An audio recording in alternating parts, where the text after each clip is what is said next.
Angela, Jake, George, to my memory, were in the same room with me. They discussed it with me, how they hadn't been able to find housing in Missouri, and that basically we needed to go back to Ohio because there was somewhere to stay, which we'd been in a hotel room for several days now, and basically they were asking me if I was okay with going back to Ohio. Okay. And how did you respond to that? I was unhappy about it because Jake had basically promised me we were never going back to Ohio because of the news story, but after being in a hotel for days on end, I thought anything might be better, and so I said, okay. Okay. And so did you then travel back to Ohio? Yes, we did. Okay. And at that time, Billy was already at the Flying W. He did not travel back with you from Missouri to Ohio, is that correct? Yes. Okay. When you got back to Ohio, where did you go? Where did you stay? So when we got back to Ohio, we stayed in Angela Wagner's father's house, or that's what I had been told. It was next door to Rita Newcomb's house. Okay. And who all was staying in that home? Angela, George, Jake, Sophia, and Bovine, and myself. Okay. During the time that you were there, did Billy ever stay at that location? I think he spent the night once, maybe twice.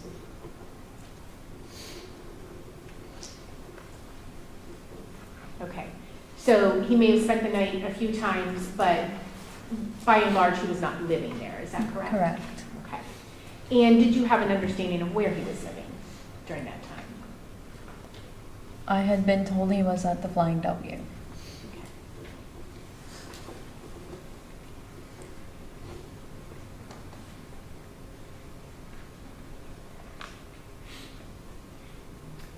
And when you lived there, did you have a car while you were there? I did not have a car there. I had sold it in Alaska. Okay. And did you apply for a driver's license? I did. I switched my Alaska to Ohio. Okay. And when you were making application for your driver's license, did you later learn they had provided you an incorrect address to provide on that application? Yes. And how did Well, you... wait just a minute. I'm gonna sustain that unless there's something. How she found these things out, I guess. How did you learn that that was an incorrect address? So when I went to the driver's license office, they give you the form to fill out, and I was filling it out. I asked Jake what was the home address. He told me an address. I wrote it down, and I came home, looked at the house. That was not the house address. So that was how I learned. And when you moved into that home, did you guys paint the house or do anything to it? Yes, so almost immediately we started to paint the house and the inside. Kitchen red, living room brown, one room pink, one room blue, and I don't remember the third room. Okay. And if you can tell us, the room that was painted pink, if I walk in that house and turn to the right, that takes you down a hallway, correct? Correct. And can you tell us where would the room that was painted pink be? So if you walk in the front door, turn to the right, go down the hallway, there will be two bedrooms, one on the right, one on the left. It was the one on the left. Okay.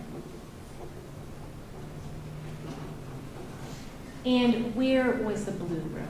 The blue room was on the right. Okay. And then you said there was a third room. Where was that located in relation? So on the hallway, there's 2 bedrooms at the end, pink, blue, and then the other one would be here. So closer to the living room. Okay. Prior to getting to the end of the Yeah, hallway. prior to getting to the end of the hallway. And can you tell us who slept in the pink room? So I was sleeping in the pink room, Jake was sleeping in the pink room, Sophia sometimes slept in the pink room. Yeah. And who slept in the blue room? Normally Bovine and Angela.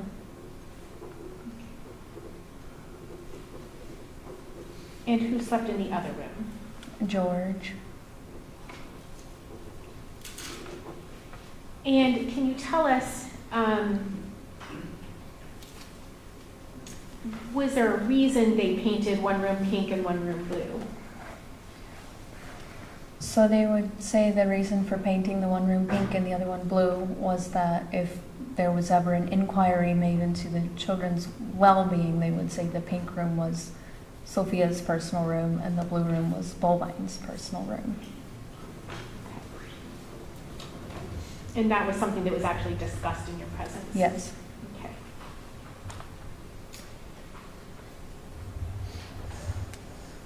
And you indicated that sometimes Sophia slept in the same room as where you slept, in that pink room. Where would she sleep if she did not sleep in that room?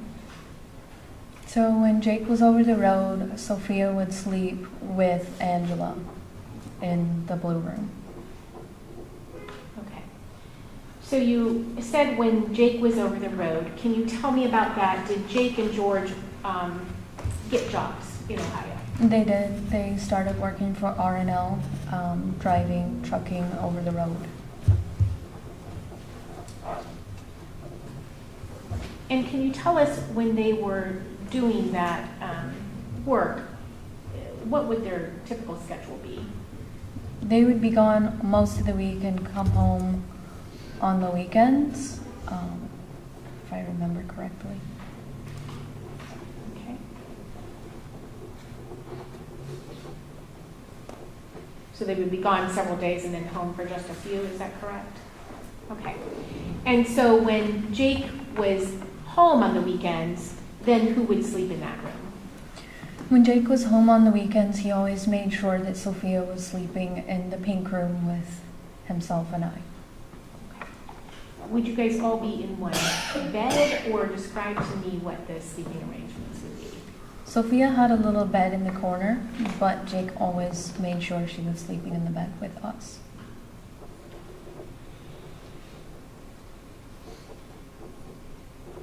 And was there a typical sleeping arrangement in that bed then, at the times when she was in the bed with you? Like, where would she be in relation to you, the two of you? It depended. Sometimes he would put her between us, and other times he would put her on one side of him and I on the other.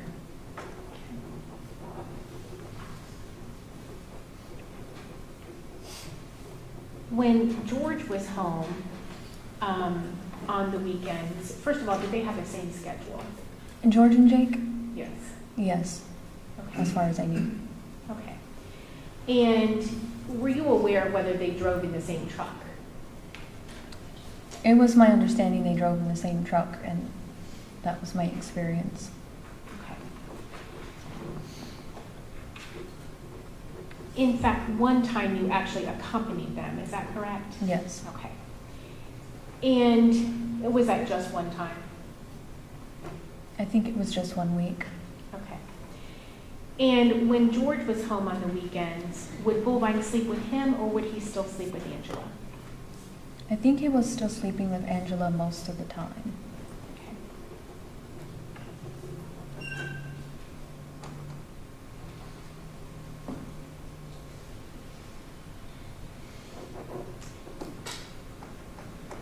During this time, were you still interested in having your own place with Jake and Sophia?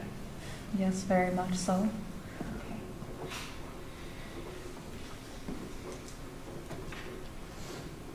And can you describe to us the family dynamics when you were living there with them, between Jake and George and Angela?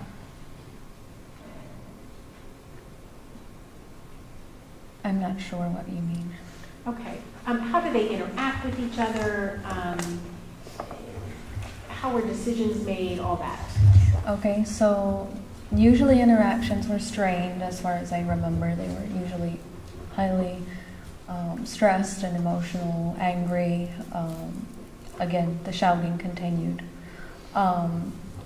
Decisions were typically made as a group, so they would discuss what they were going to do, come to a decision, and then that's what everybody would do. They would make group decisions. Okay. And can you tell us about those discussions, where they would occur, how they would occur? Usually they would happen in the kitchen. I wasn't usually asked to join them. I just remember that I would hear people discussing things in the kitchen, and because it was so loud, I would hear people talking about what they're going to do, what their plans were, how they were going to answer certain questions if people asked them, how they were going to use their finances, all that in the kitchen. Okay. So those were the general topics that you would hear them discussing? They would talk about finances, how they would answer media questions, or I think at that point they were mentioning BCI questions or police questions about the children or about their clothes or shoes, or inquiries about the children, things like that, yeah. Okay. And can you tell us what discussions did you hear about shoes? I mostly remember them talking about tennis shoes and saying something about, like, somebody thought Angela had bought tennis shoes from Walmart, but that was ridiculous because they wore boots. And they kind of like impressed that on me multiple times. Like, do you think we would buy tennis shoes or boots? Because we wear boots. And they mentioned it multiple times. Mentioned it multiple times to you? To me specifically. Okay.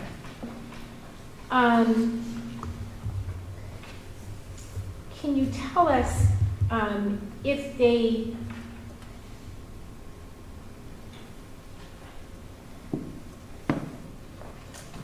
ever talked about any other types of questions that BCI might ask them, or information or evidence?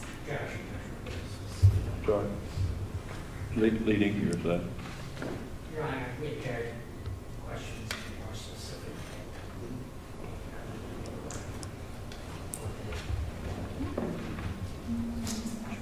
Question. I asked her if there was anything else discussed. Well, Not leading. I all didn't right. suggest to her what was And discussed. so that's a yes or no question, correct? You're asking, was anything else discussed? Yes. Yes, there were other things discussed. Well, wait, no, that's the answer to the question, so we'll see if there's another question. Okay. What other things were discussed? I remember them talking about a pocket knife or some kind of knife that they said there was some kind of like blood on it, and that Sustained, I'm not sure. She's using the Those are pronoun all- he. Okay. Who was present for those discussions, or that discussion? I remember George and Jake. Not sure whether Angela was there that time. Okay. And what were they saying about a knife? Just that it had some kind of blood on it, and that it was because Billy would like pick at his skin or something like that. Okay.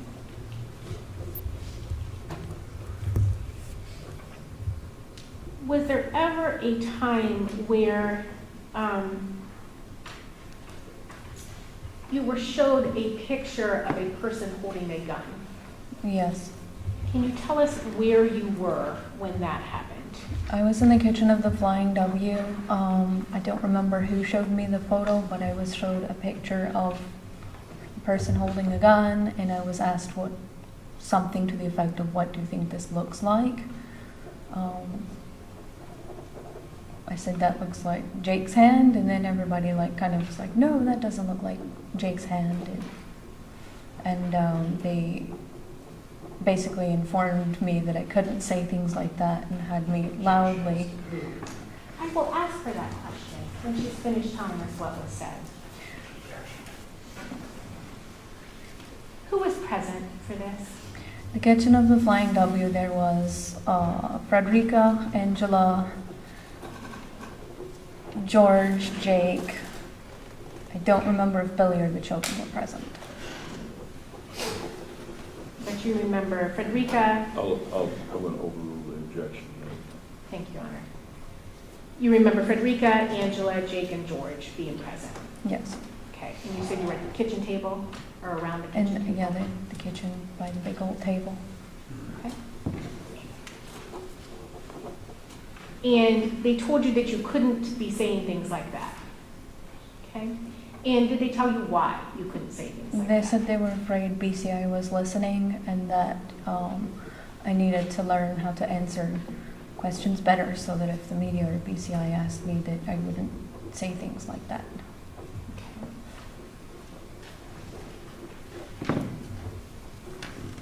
And did they have you do anything to kind of correct what you had blurted out? Yes, they had me loudly say something about how I had never seen anything like that before, or something to that effect.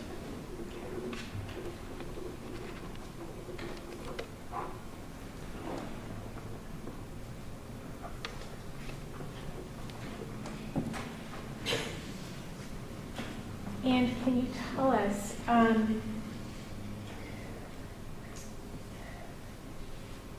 did you ever hear them talking about, well, I guess I should ask you this.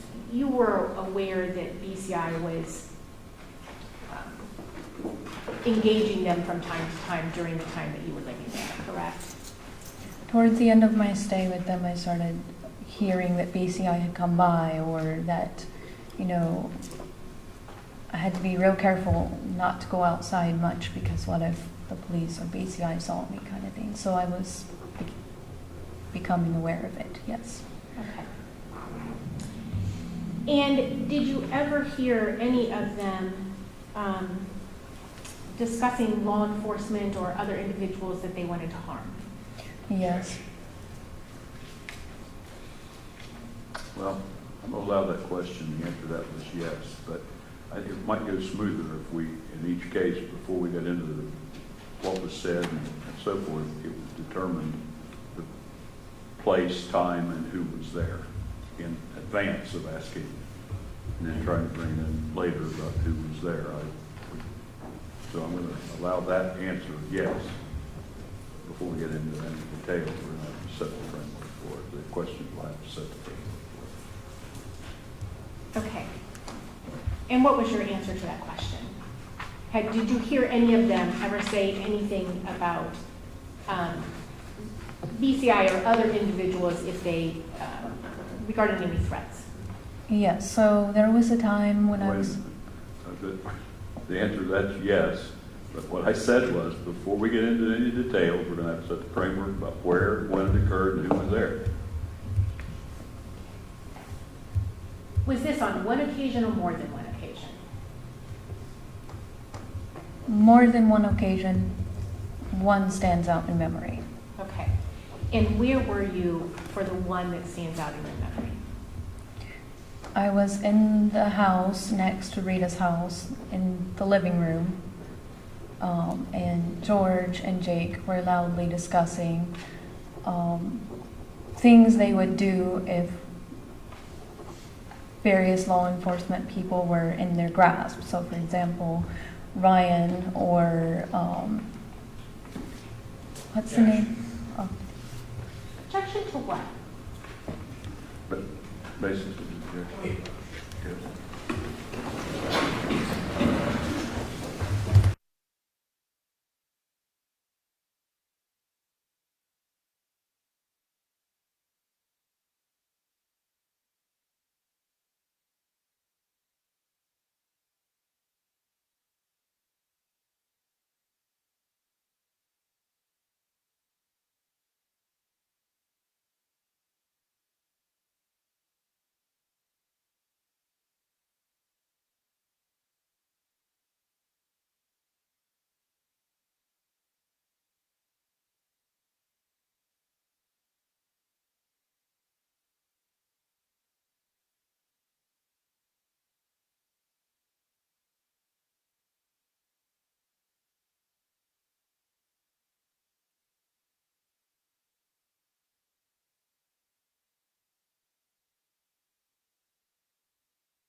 You said objection would be overruled.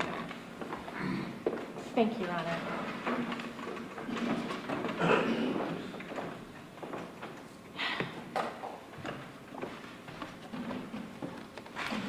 Thank you. So you indicated that one time in particular stood out to you. You were in the house next to Rita's house, in the house you were living. Yes. With the Wagners. And I believe you indicated George and Jake were loudly discussing what? They were loudly discussing creating some kind of electric weapon that they would use to harm Mike DeWine, Ryan, not Mark DeWine, Mike DeWine, Ryan, and various other people who were like police or law enforcement that they were annoyed by. Okay. And were both George and Jake saying they would do these things? Or Yes. was, okay.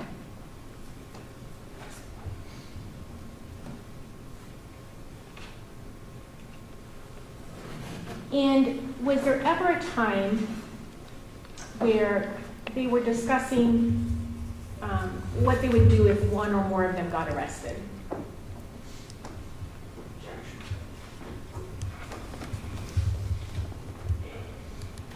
Well, that's a yes or no, and then we get into this idea about setting the framework about where, when, and who. So that's a yes or no. Yes. And do you recall if that happened on more than one occasion or just one occasion?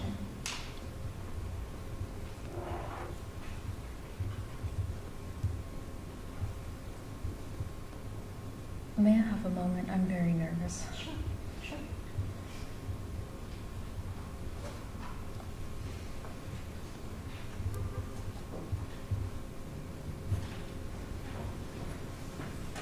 I'm so sorry, my brain blinked. Would you That's repeat the okay. question? Yes, yes, absolutely.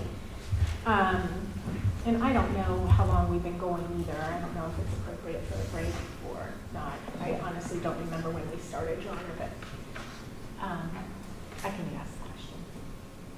Was there ever a time when, well, I guess you already answered yes, that there was discussion about what they would do if one or more of them got Oh, arrested? yes.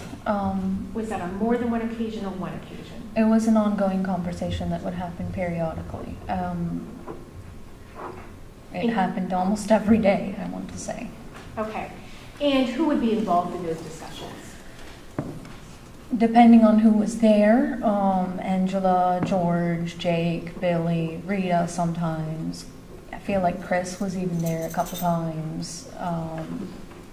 They would discuss, different scenarios, like, well, if George and Billy were arrested, well, who would take custody or who would manage the finances, or if Angela and Jake were arrested, who would take care of the children, and if they were all arrested, would Frederica take care of the children? So it was an ongoing conversation that happened periodically, and they would discuss different scenarios based off of who might be arrested. Okay. And was there any discussion about any plans to get out of incarceration? Yes. And what were those discussions? Well, again, who's Okay. involved in the discussion, where and when? Did those discussions occur one time or more than one time? More than one time. Okay, and who was involved in these discussions? Give me a moment to think. Yeah.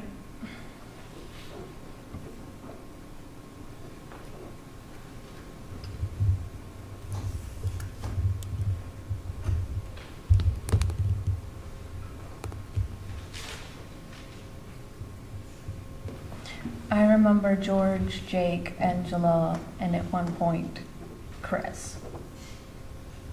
I have the feeling that Billy was nearby within hearing. Okay. And what was discussed?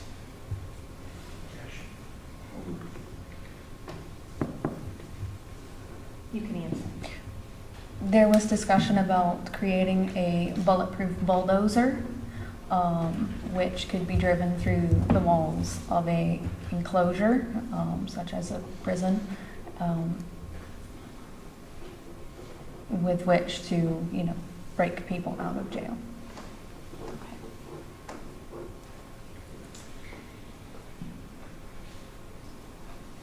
Going back to your living with the Wagners at that location,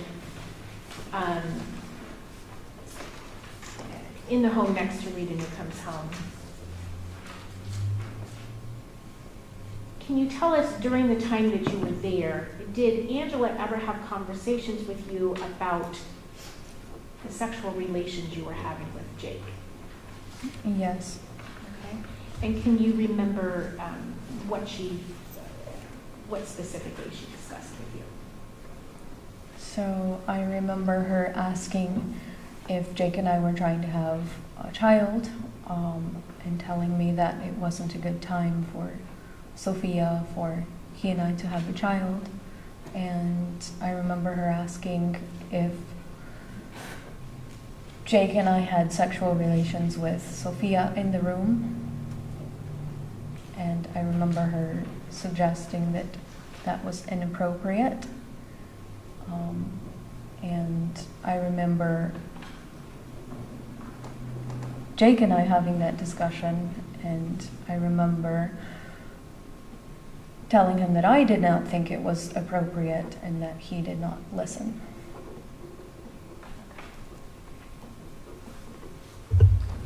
So you basically agreed that it I was agreed with appropriate, Yes. and you expressed that to Jake. Yes.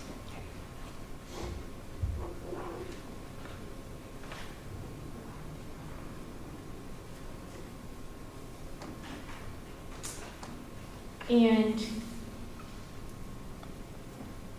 when your husband was home, at the time husband, Sophia was in the room with you, correct?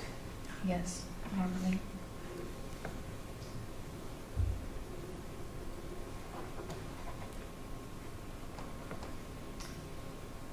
Can you tell us, while you were living with the Wagners, was there ever information that they had given you about a person by the name of Tabitha Wagner? Or Tabitha? Yes, I remember hearing about her after I moved to Ohio with them. Okay. And what kinds of things were you told about Tabitha? I will sustain that. Okay. Who told you things about Tabitha? Angela told me things about Tabitha. Okay. Did anybody else, did Jake or George ever tell you anything about Tabitha? I don't remember them explicitly telling me things about Tabitha, but I do remember them affirming things that Angela would say about Tabitha. Okay. And what things did Angela tell you about Tabitha?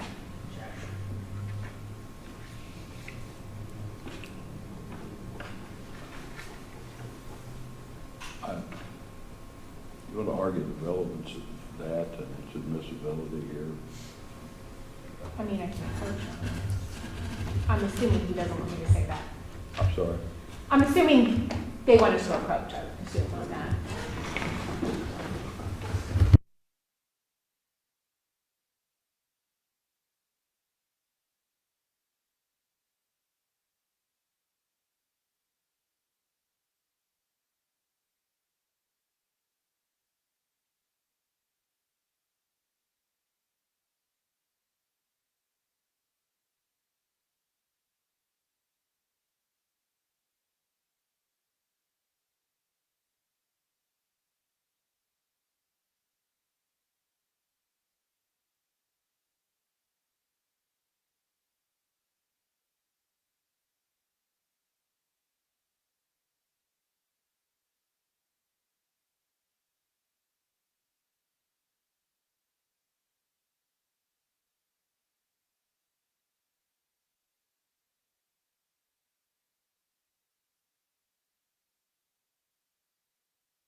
I'm going to sustain the objection to the form of the question.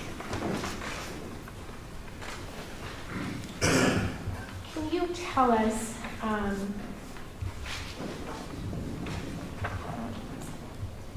Ms. Armour, when you were living in that home with Angela, Jake, and George, and the two children,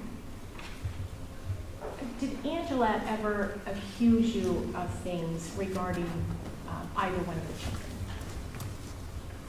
Yes. Okay. And can you tell us what was the first thing that she accused you of?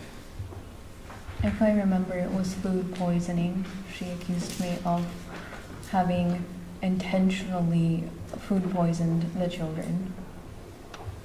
Okay.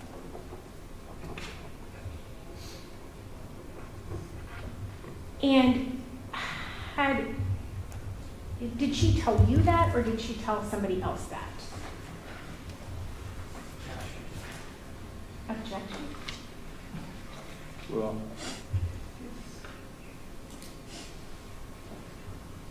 I'm gonna let her answer that. We need, I'm gonna let her answer that. Hold on.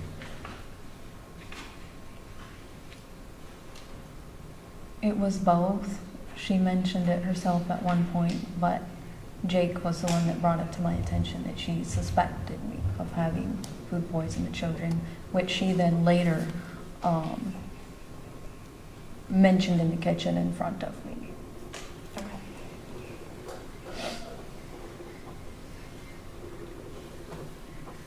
And do you recall her accusing you, and when you said food poisoned, who did you allegedly food poison?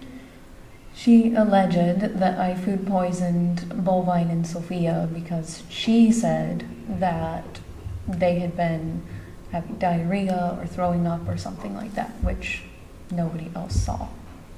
Okay. And had you prepared food for them, or how did that come to be that you were the one that was the culprit?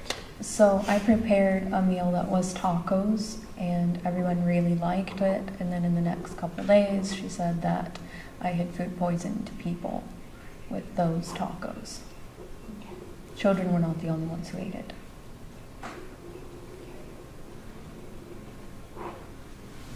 And was there a time when she accused you of something else?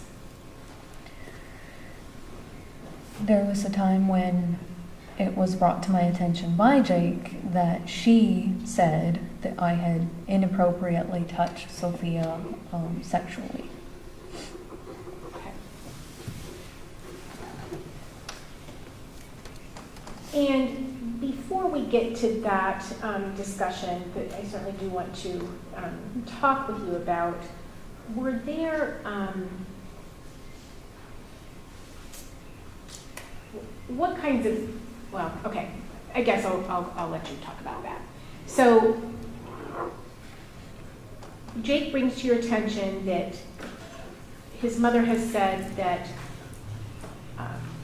you have inappropriately touched Sophia. And can you tell us what happens as a result of that?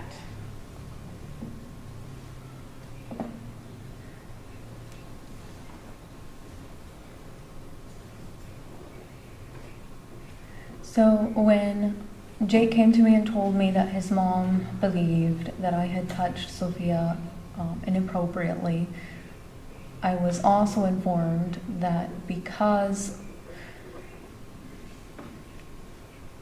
of that allegation, George wasn't comfortable with my living in the house with Bovine, and that I needed to go somewhere else. Okay. And who told you that George was not comfortable with you living there with Bovine because of these allegations? I think it was Jake. Okay. And can you tell us, did you ever have a conversation with both Jake and Angela about these specific allegations? Yes. And where did that conversation occur? In the kitchen of the house next to Rita. Okay. And can you tell us what happened during that conversation, or what was said? So it was sort of like a showdown. I was called into the kitchen. Jake said that he didn't believe I had done it, but that, you know, I needed to explain myself because Angela believed that I had touched Sophia inappropriately. She was acting very high and mighty, so to speak. And I was very shocked. And I remember Jake questioning me very sternly, like, did you do this? And he laid it out very clearly to me that if I had done it, that that the right thing to do would be to create Lucille, the baseball bat from The Walking Dead, and string me up in the barn, beat me to death with the baseball bat, bulldoze the barn, burn it down, and hunt down and kill my family, and that if he didn't do it, his mom would do it. If his mom didn't do it, his dad would do it, or George would do it, or Billy, or, he just kept saying any of them would be willing to do this because it would be the right thing to do. And what did you say or do at that time? As soon as Jake said he didn't think that I had done it, I went to the bedroom, I packed my bag, I called my friend in Alaska, because he had said he would help me if I needed help, the one that used to be a police officer. And I was making plans to leave the house immediately. I was afraid they were going to kill me. Okay. So you called your friend, this is one of the persons that you lived with in Alaska? Yes. And was this the father of that home? Yes. Okay. The one that had married you? Yes, the one who officiated my name. Okay. And did you tell him what had happened? I told him that Jake had threatened to murder me and that I was afraid he was going to, and that I needed to go somewhere. Okay. And how did he respond to your phone call? He thought I was overly emotional, and that I was overreacting. Okay. And so what did he do at that point? He, being my friend, Yes, sorry. he asked to speak with Jake on the phone to clarify what had happened. Okay. And could you hear that conversation? I could hear Jake's end of the conversation. Okay. And what did Jake say?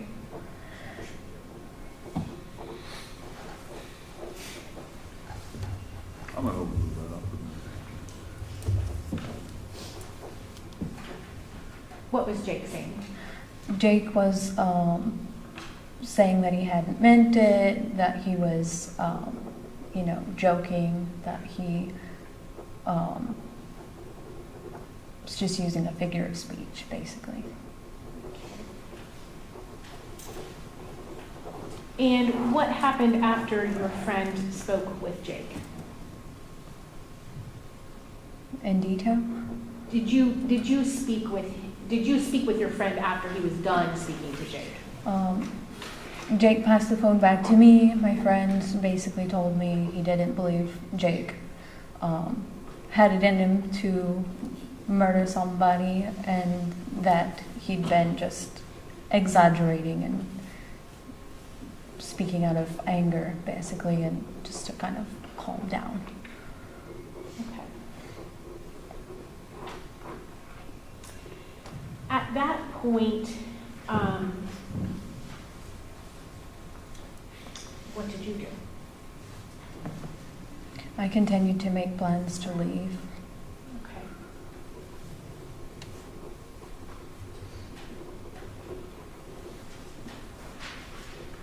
After those allegations brought to everyone's attention via Angela, did were there any restrictions as far as your interactions with the children? Yes. And what were those? After that, Angela made this kind of rule where, like, I wasn't allowed to be in the same room with the children, unaccompanied. So if they would come into the room where I would have to leave the room. Or if they would come up and try to give me a hug, I had to, like, get out of their embrace or something. And it was awkward because I didn't know how to behave. They were affectionate children, and we would have fun sometimes playing outside, and it was really hard to try to keep that distance.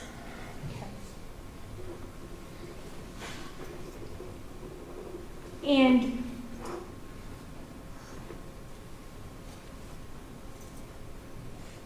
can you tell us, while you were living there, did you come to learn that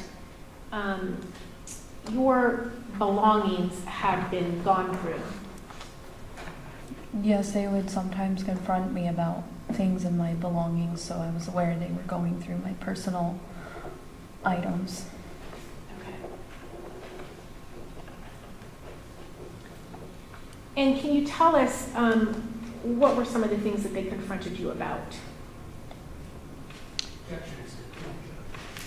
I'm sorry, say it again. Yeah, we need to frame who it is and when it is we're talking about. Who confronted you about these things? In my memory, when the Wagners would confront me about something, it was not one person. It was usually Angela, Jake, George, as a group, coming together, asking me questions about things. Okay.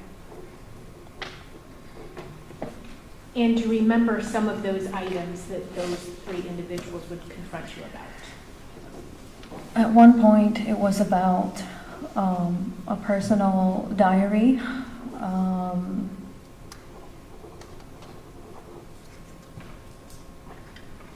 Okay. And again, was this personal diary something that was your own and that you did not intend for people to see? Yes. Okay.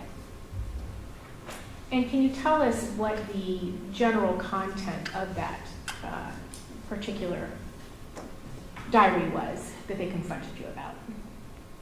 So when stressed, I've often had the habit of writing, which is probably not the best habit to have, but just as catharsis. So I would sometimes just write my thoughts out.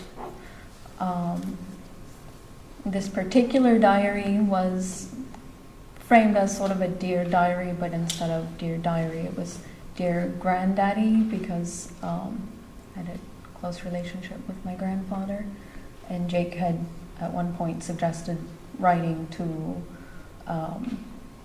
deceased relatives, which was odd, but. Okay. And your grandfather is in fact deceased, was in Yes. fact deceased at the time Yes. you wrote that. So it was, instead of Dear Diary, Dear Granddaddy, Yes. and then writing what you were thinking and feeling at that time. Yes.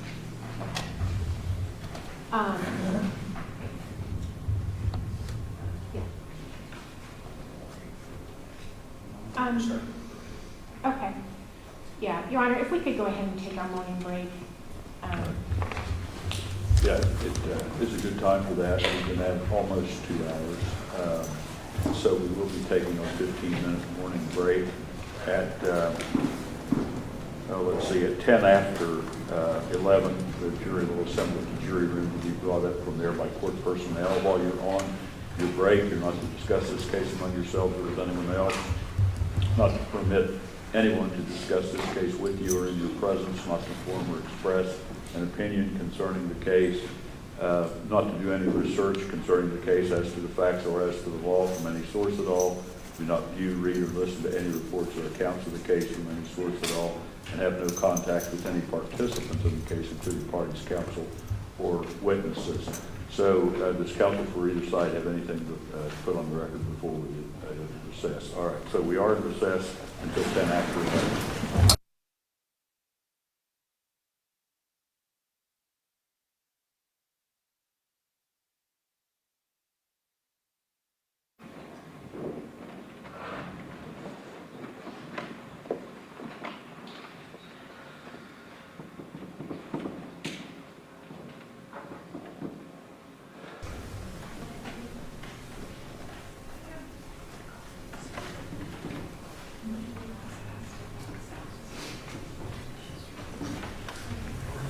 Judge, before we begin, I think you were going to tell the jury about next week. Going to what? I think you were going to tell them about next week, and just hit them, that we were going to tell them about Thursday. Oh, yeah. I'll probably wait till the end of the day.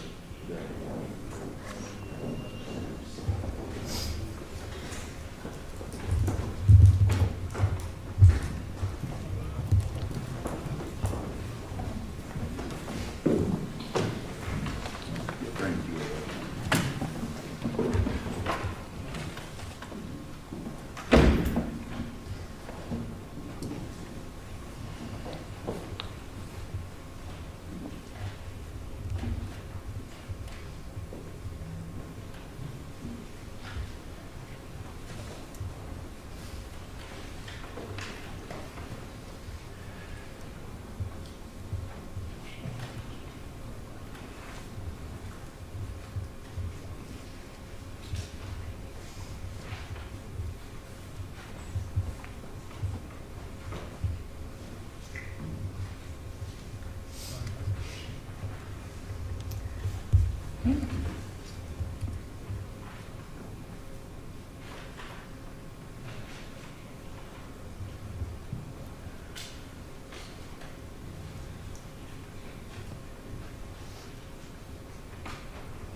You may be seated.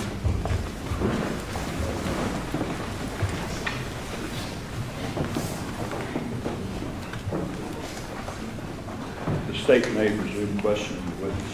Thank you, Your Honor.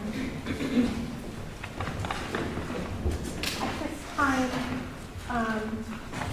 I would like to show you what's been marked as State's Exhibit M1. And if you could go ahead and look at that, and first of all, tell me if that is what is showing on this screen in front of you.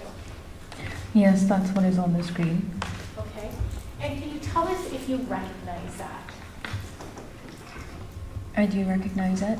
Okay, and what do you recognize that as? One of my journal entries. Okay? And can you go ahead and read that for us, please?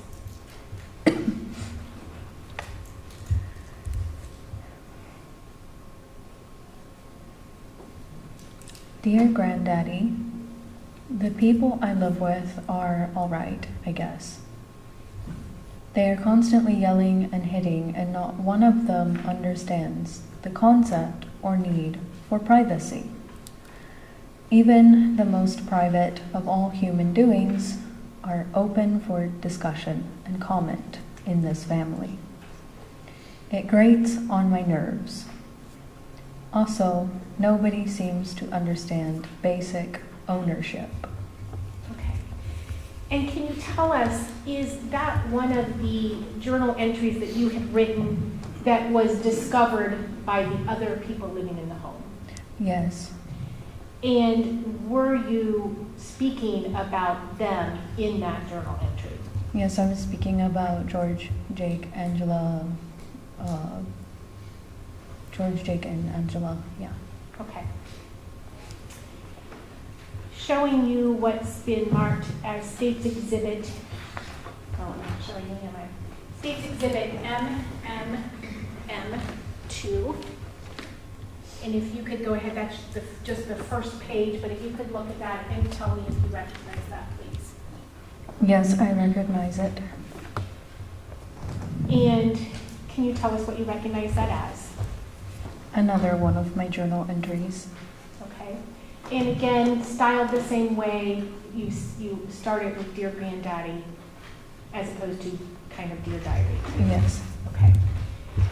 And could you go ahead and tell us what that says, Do you mean read it? please? Yes. Dear Granddaddy, I try so hard not to hate people.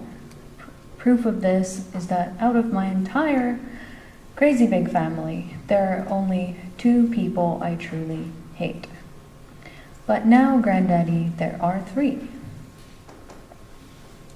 Daniel, Isaac, and Angela. I'm going to call her Ms. Angela because the name fits her.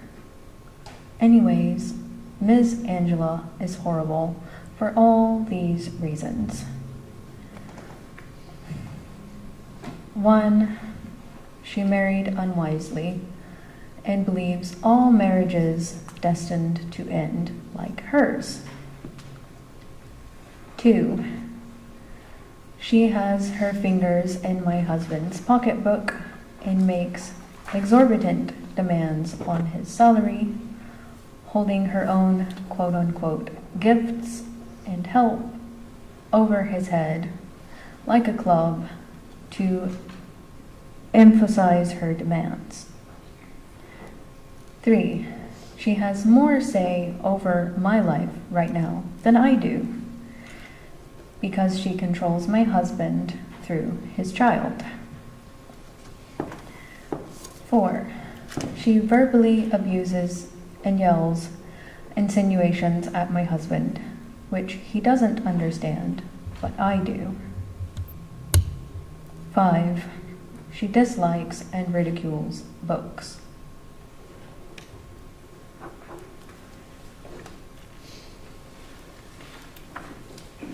And triple M3, if you can tell us what that is. The continuation of the same diary entry. Okay. And if you could go ahead and read to us what that says.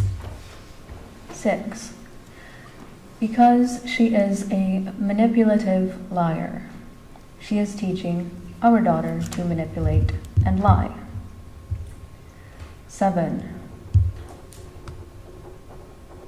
my husband would listen to her far rather than to me because she has raised his daughter thus far. 8, she believes me to be a replica of Tabby and treats me as such. She has insinuated several times that she expects me to poison her.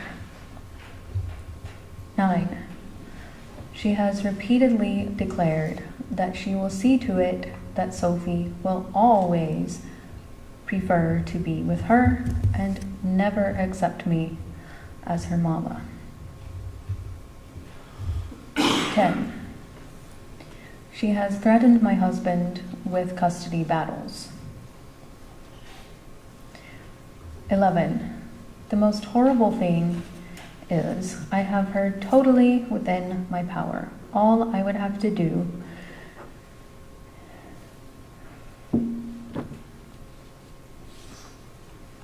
would be to tell people she did it, to get Sophie away from her abusive mother, and I would get her a lifetime sentence like that. Only thing is, much as I hate the woman's guts, it would not be true. 12, she allows and encourages bovines obesity.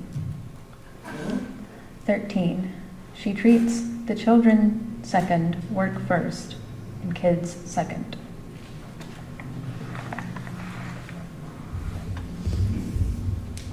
State Exhibit Triple M4. And can you tell us what that is, please?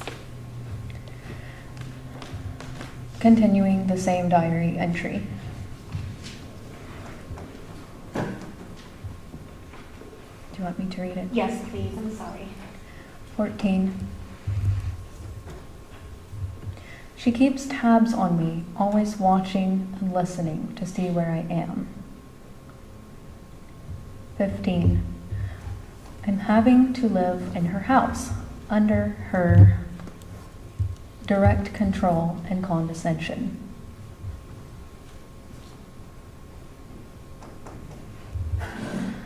Plan to crush her. 1. Treat her only kindly and respectfully. 2. Try to become her friend.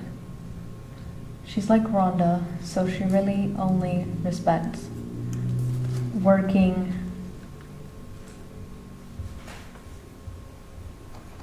I'm sorry, my handwriting is terrible. Working buddies? I think working buddies. 3. Be nice because I'm bigger than her. 4. Once I have her trust and friendship, slam the relationship door shut in her face. She likes gifts, food, animals, gardening. Money, money, money. Her kids, grandkids, working, cooking, favors, and hospitality. She is sensitive about her weight and appearance. She either was physically abused or else mistreated in her childhood. Basically, all bossies want minions. Okay. I'm going to take this back. I'm just going to ask you some questions about that. But were the entries, the 4 different pages, 3 belonging to the same entry, those were journal entries in your own handwriting, correct? Yes, Okay. And obviously, these are photographs of those items as opposed to the actual items themselves. correct. And it appears that there was a blue gloved hand holding those items. Did you ever take a picture of those with a blue gloved hand? I did not. Okay. And that regarding that second, the MMM2 through M4, the one that was in the green ink, that was all one journal entry, correct? Correct. Okay. And again, was that written while you were living at the residence next to Rita Newcomb's home with Jake, George, and Angela? It was. Okay. And were you in fact referring to them, or more specifically, Angela and her relationships with them? Yes, I was. Okay. And can you tell us, you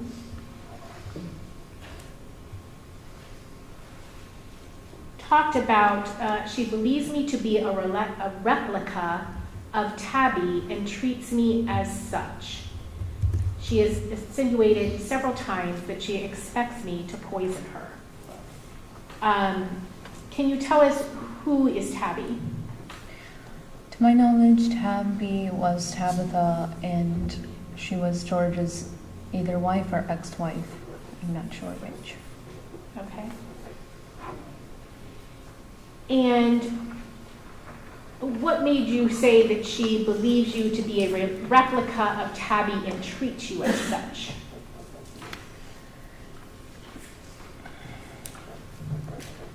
Angela, Jake, and I seem to remember George would talk about Tabitha in terms of her having been abusive, very strange. They said that she hurt Bovine, that she had at one point knocked a child off of a table, that she tried to poison George, that she tried to poison Bovine.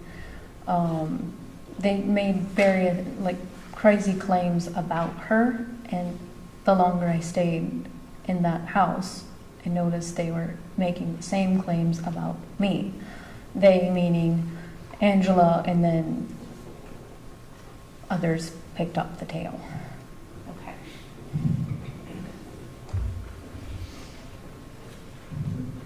And just so we're clear, did you ever poison the children or anybody in that Wagner residence? I certainly never did. She accused me of food poisoning specifically. I said poison, but I meant food poisoning, Sure. which at the time I had a food handler's license, which I do still, and I have never, to my knowledge, food poisoned anyone. Okay. And did you ever touch Sophia inappropriately? I did not.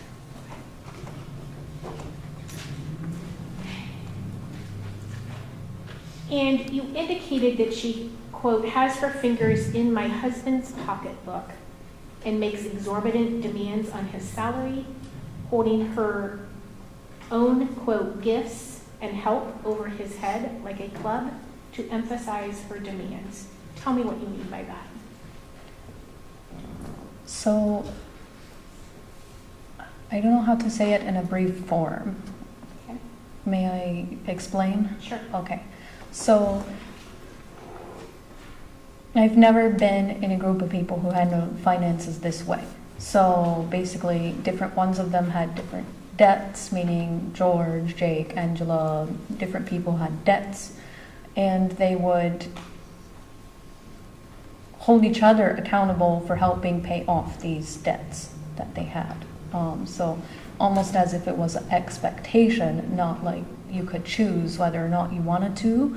I understand giving somebody a gift out of the kindness of your heart, but it was more like, oh, I've helped you raise the children, so you better help me pay off this debt with this amount of money from your paycheck, that kind of thing. So what I meant by her holding it over like a club was basically saying, I've helped raise your children, you better help me pay for XYZ, get me this, get me that. Okay.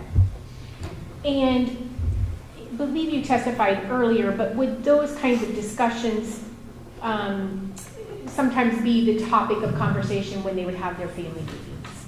Sometimes, yes. Okay.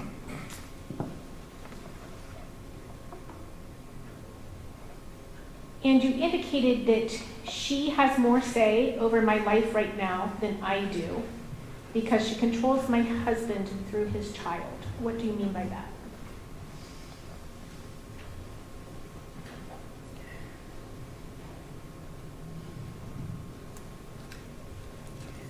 So he had told me we were going to live by ourselves in our own house as a family, him, me, Sophia.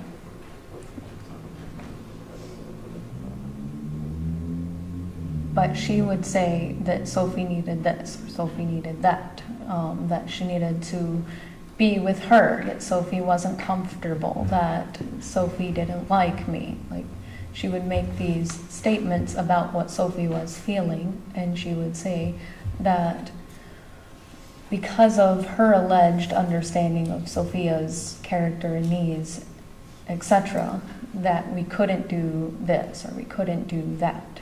So we couldn't have a house of our own, or we couldn't take a trip, or I couldn't go see my family because of Sophia. So that's what I mean. Okay.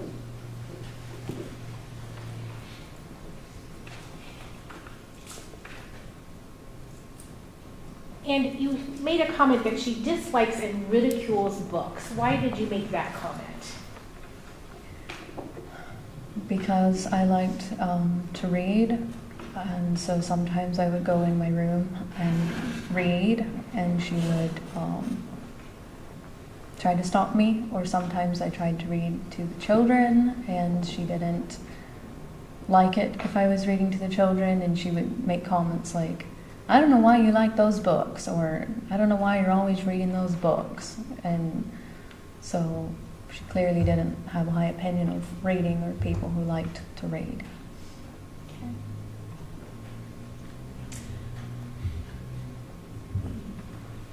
You indicated that your husband would listen to her far better than to you because she's raised his daughter thus far. Why do you say that?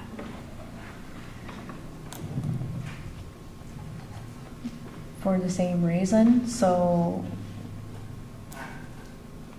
even though Sophia was nervous around her, she would say that she knew what was best for Sophia, and then would essentially use Sophia to make Jake do whatever she wanted. And did you find, I guess I would ask you about during your time in Alaska, for instance, when it would be just you and Jake and Sophia, did you feel like you had a good or a bond with Sophia during that time period? I did feel that way. She seemed to enjoy playing with me in the gym, walking in the snow, just conversations. She seemed to enjoy my company in Alaska when it was just her and Jake and I. Okay. And did you expect to ultimately, obviously not instantly, but ultimately fulfill the role of being a mother to her, or a mother figure to her? At the time, I hoped that that would be something that would be beneficial for Sophia, and so I did have that hope.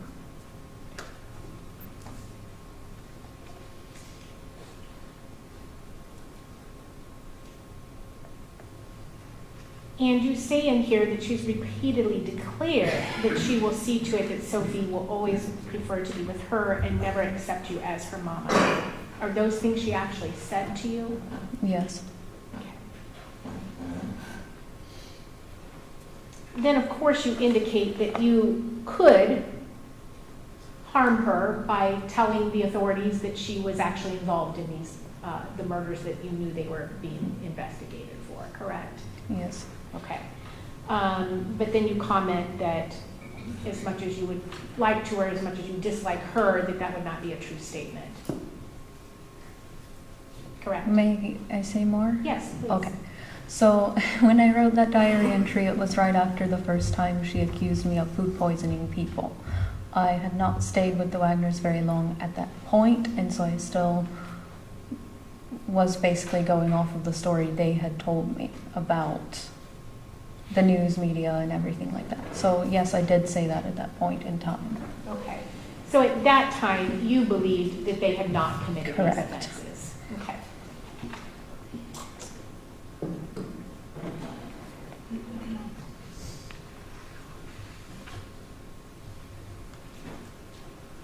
You indicated that she keeps tabs on you, always watching and listening to see where I am. Tell me about that. So she didn't like it if I would close a door, any door, including the restroom door.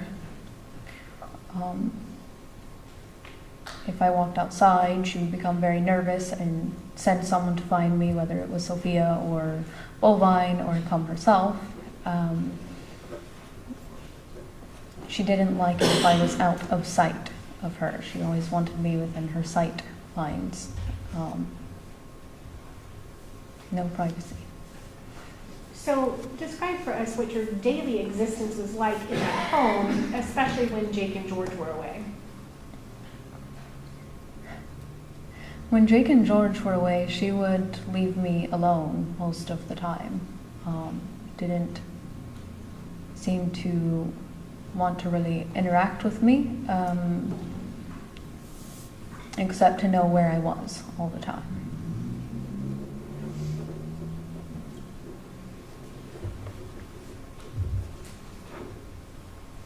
Were there things that you did to try to carve out privacy for yourself or to get out of the household for periods of time? Yes. And what was that? Well, there were three things. One was I would take walks down the road. The Wagners did not want me to do this, but I was kind of pushing the boundaries. So they would meet with me as a group, George, Jake, Angela, and explain to me why it was dangerous for me not to take walks by myself, and I would say, well, I need to exercise for my health, or surely I can't stay in the house all the time. And so I would take walks down the road, sometimes to the cemetery because they were afraid of the cemetery, and sometimes to the library as a way of getting a little bit of privacy. Okay. And when you said that Jake and George and Angela talked to you about that it's dangerous for you to take walks, what was the reason, or did they state a reason why that was? There were multiple reasons given. One was a fear of the news media trying to contact me. One was, I think they were concerned about BCI following me or contacting me. Those are the two I remember. Okay. And you indicated you would either go to the cemetery, or sometimes you would go to the cemetery or the library as well during these walks, correct? Yes. Okay. And can you tell us, was there an attempt to kind of monitor you while you were walking to the library or other things? Yes, as soon as they knew I was leaving, Jake would call me and stay on the phone the whole time I was walking. Okay. And would this be like while he was driving the truck? He would Yes. call you and stay on the phone with you? Yes. Okay.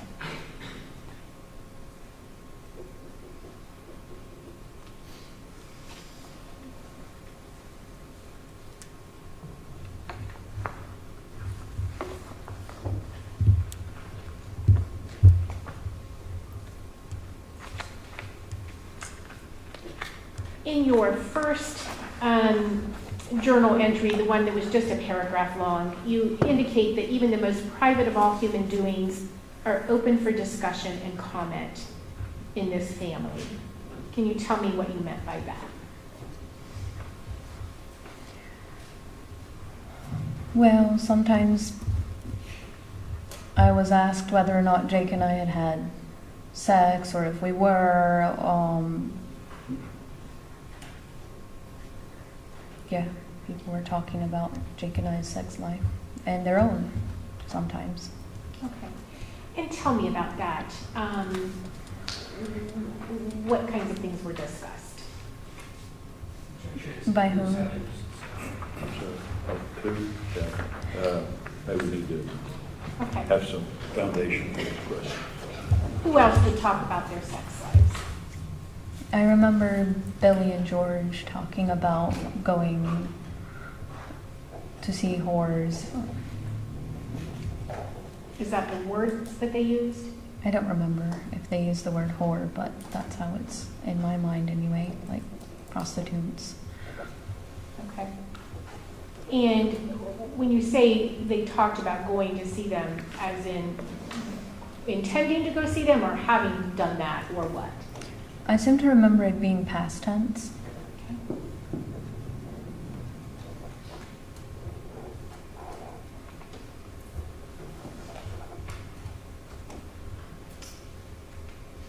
And is having those kinds of conversations with you and in front of you, was that something that you had experienced before living with the Wagners?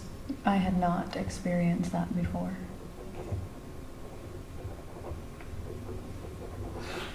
And can you describe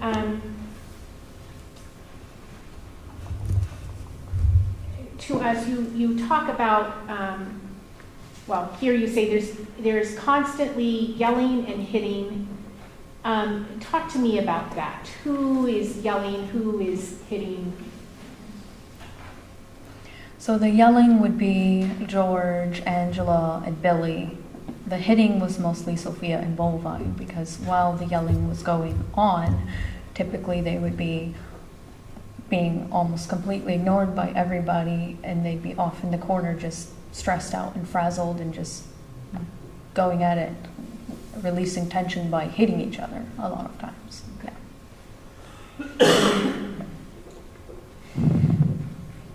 And when you say constantly, was that a common or a recurring thing where they would be yelling?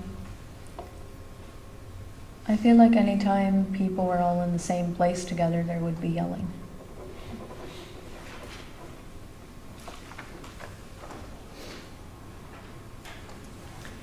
In addition, well, okay, let me stay on this. So you indicated that Jake and George and Angela confronted you about these items that we just reviewed in State's Exhibit M through 444. Is that correct? Were these the items that they had confronted you about? Yes. Okay. And can you tell us what you were, well, first of all, did you give them permission to or show them these things yourself? I didn't give them permission and I did not show them. Okay. And can you tell us what they asked you to do with these items once they confronted you with them? Well, first they asked me, what was the purpose of it, and I said I was just angry writing because of the stress, and that it was my way of relieving stress. They told me that was extremely dangerous for me to do. What if the police or BCI found it? And I say they, I think it was Angela, Jake, and I feel like George was nearby, possibly Rita as well, but I don't remember exactly that. Okay. They said it was dangerous for me to write because the media or the police or somebody might get a hold of what I had wrote. And so they asked if I would burn the journal and flush it down the toilet. And saw to it that I did. And when you say they saw to it that you did, where did you actually burn the journal? So Jake had a lighter and I think we burnt it in a sink or outside, I can't remember which. And then we took it and flushed the ashes down the toilet. Okay.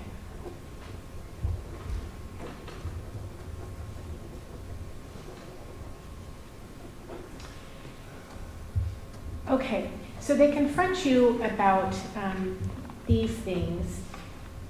Did you also come to learn that they had other items of yours, other personal items of yours?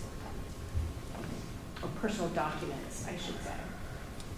I was not aware that they had my personal documents. I highly suspected that they had my personal documents because a bag of mine was lost in transit between Alaska and Ohio, which contained all of my personal documents. Okay. And just going to show you a series of documents. I'm not going to put these up on the screen because they do have some personal identifying information. But showing you what's been marked as State's Exhibit M7. Can you tell me if you recognize that? Yes, I recognize this. And what is that? It's an application for a social security card. Okay.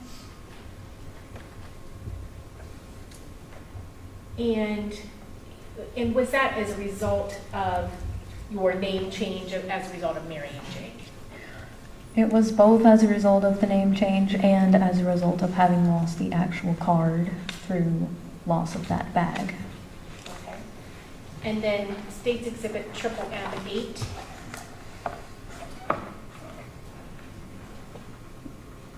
It looks to be the same document but zoomed in, Okay. like a closer image. And State's Exhibit M9. This is a copy or a photograph of the name change order my mother created after she and my father divorced. And State's Exhibit, that's MT. This is a photograph of the marriage certificate between Jake and I. Okay. And can you tell us what date you were married? March 24th, 2018. Okay. Can I- On which one? that exhibit last one? M10. Regarding the first items that I provided to you, your Social Security application and the name change of your mother's, were those items that had been in your personal effects in that bag that you talked about that got lost in transit from Alaska to, I guess, Missouri and then Ohio? The name change order was, the marriage certificate was in the bag. The application for the Social Security card was not in that bag, as far as I recall. Okay. Again, did you give any of those personal items to the Wagners? Not that I remember. It is possible that Jake had them to transport back and forth between the post office at one point. Okay. But I seem to remember being there when that happened, so. Okay. And you already testified that on your wedding night, Jake asked for all of that some of that information, correct? Yes, At that time, did you give him documents or just the information? just the information. Okay.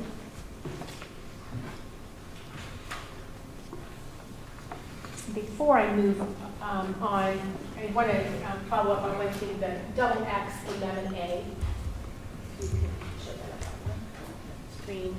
I'm going to hand you what's been marked as State's Exhibit, double X 11A. It'll show up there too, but if you can just tell us, if you, do you recognize that photo? Yes, I do. And what do you recognize that as? The photograph I was shown in Frederica's kitchen. Okay. The same one where you indicated that looked like Jake's hand holding that weapon? Yes. Okay.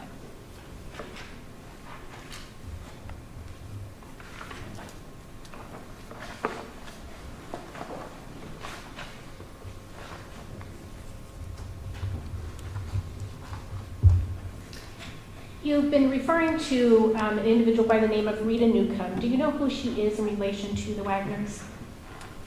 I was told she was Angela's mother. Okay. And are you aware of who else lived at that residence? Chris and Randa Okay. and Granny B. Okay. And how much interaction did you have with them on a daily basis during that those 3 months that you were there? I feel like I went to their house about once a day, either to talk to Angela or see the children, because sometimes Granny B would watch the children. Sometimes we ate dinner together. Sometimes they came to our house. Okay.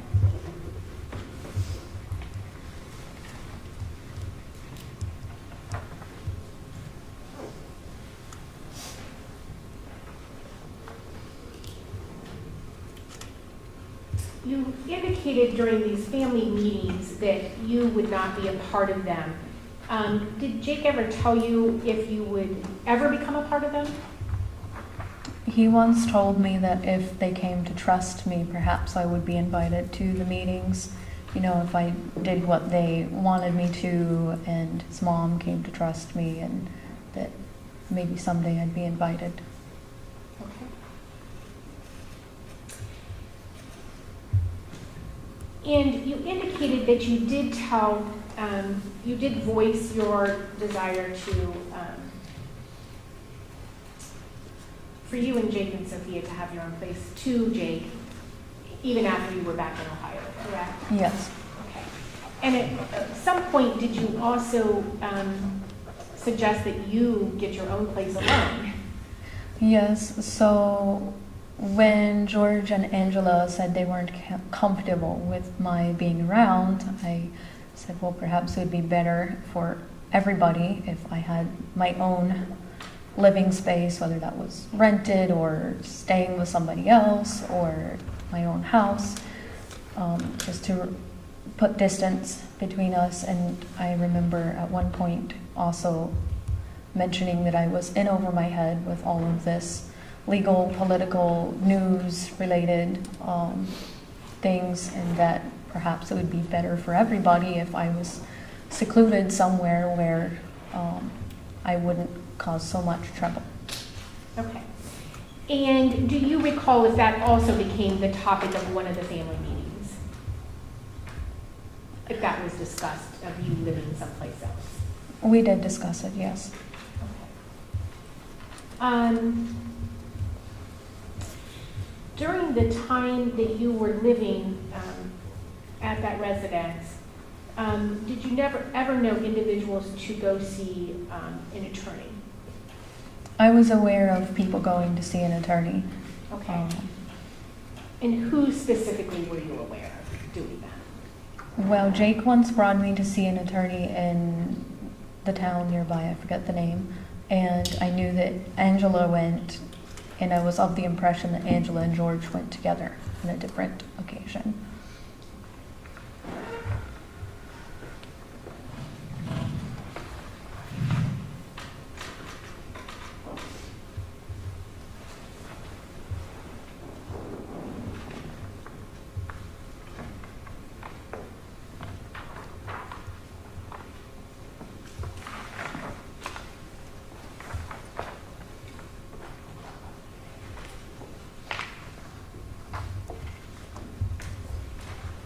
Can you tell us, while you and Jake, while you were still living there, and during the, when he was driving and such, would you have conversations with him about the Bible, and would you read passages to him and such during that time? Yes, so Jake had asked me to read the Bible to him while he was over the road. He said it was because he wanted to get to know God better.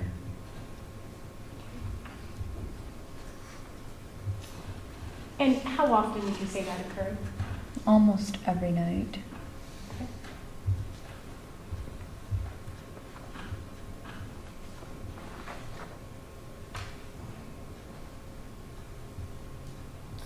You indicated that on your wedding night, Jake had indicated that you should cut off contact with your family. Was there ever a time where he told you what would happen if one of them showed up at your house? Yes.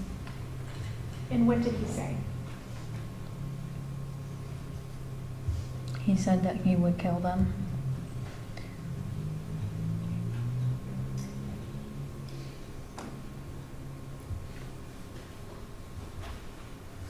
You indicated earlier, well, I guess I should ask you how you would describe the way that they functioned. I guess you talked to us about the family meetings, you talked about the sharing of finances. From your observations, how did they function, I guess? Well, the basis for knowledge, Okay. yes, who she had interacted with, gave the knowledge before we get into what it was. So I'm going to sustain the objection. How long did you live with the Wagners? About 3 months. Okay. And were you able to observe the way they interacted with each other and the way they functioned as a family? Yes. Okay, and can you describe that to us? So Jake explained to me that, and I observed this also, that they decided periodically who would make decisions. And that at this specific time, it was Angela making the decisions, but he said in the past he had, and that at one point George had, and he said that, you know, if I lived with them long enough and became trusted at some point, I would be making the decisions. Okay. And can you tell us what kinds of things, did you observe them to do things together? If so, what kinds of things? Both inside the home or outside the home, I guess. So anytime people went, I say people, anytime George, Angela, Jake, the kids went somewhere, usually someone else would go along. So people didn't usually go anywhere by themselves. The exception being George. George went some places by himself. They went shopping together, ate dinner together most of the time, went to gas station together, went to Granny Wagner's together, went on drives together, went to Walmart together. I don't know what else people do. Okay. And when you said they would go to the Flying W together, what kinds of things did they do out there? So typically when we would all go to the Flying W, it would be Angela, Bovine, Sophie, me, Jake, George. We would drive to the Flying W. Sometimes George and Jake would do target practice, and sometimes we would go fishing in the pond. Usually we ate dinner at the Flying W. Sometimes we would look at the horses or the pigs, and we would go out in the land riding around in four-wheelers, especially down to this certain like valley. We went to this certain valley kind of a lot, if I remember. Okay. And you indicated that sometimes George would do stuff by himself. Do you remember him doing things late at night? I do. I remember hearing his truck coming kind of at all times of the night, and I would hear him come in. And I say hear him come in because I would hear his voice, or he'd go to his bedroom. Sometimes I would see him coming in and out at night. Okay. And what time of night are you talking about? Like between, I want to say 11 p.m. and maybe 2, 3, 4 a.m. Okay. Just depend on the night. Okay.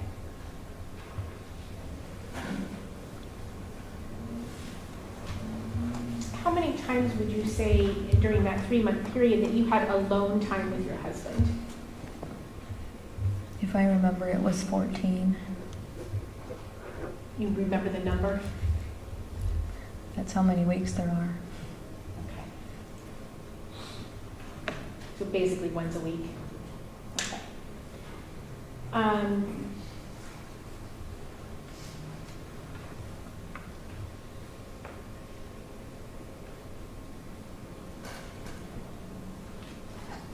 You know what the children, Sophia and Bovine, called Angela? Should I answer? Yes. They called her Amity, Okay. or Amity Mommy, one of the two.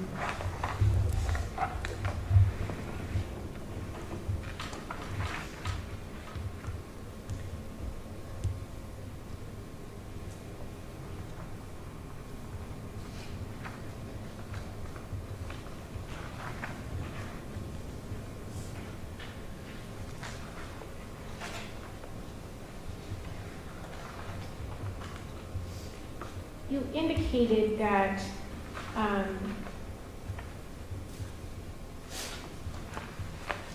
after the confrontation where Jake and Angela confronted you in the kitchen and you were threatened with what would happen if they ever learned that you had in fact done the things they were suggesting you had done, that you started making plans to leave, correct?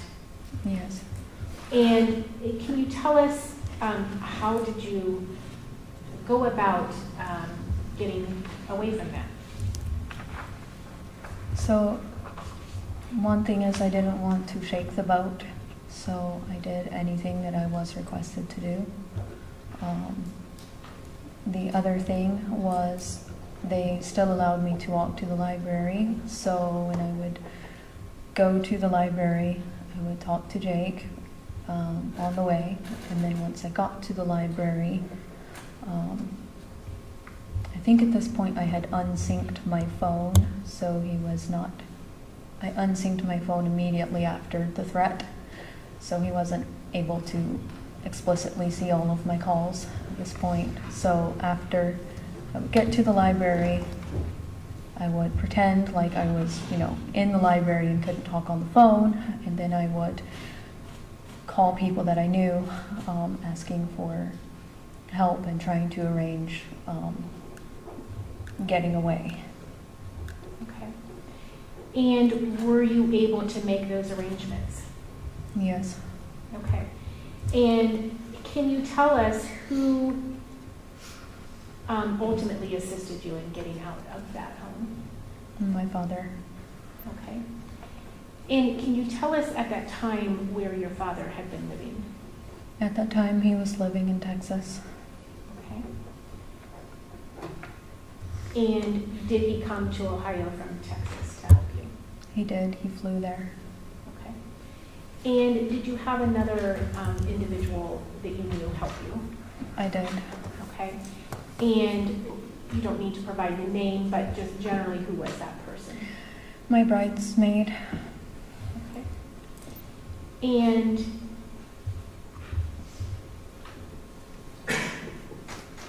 can you tell us how you indicated that at one point you were talking and upon knowing that George and Angela weren't comfortable with you being in the home, you had suggested maybe it'd be good if I just get out. Did you continue to try to have those kinds of conversations so that they would be okay with you leaving, so to speak? Yes, I did. Okay.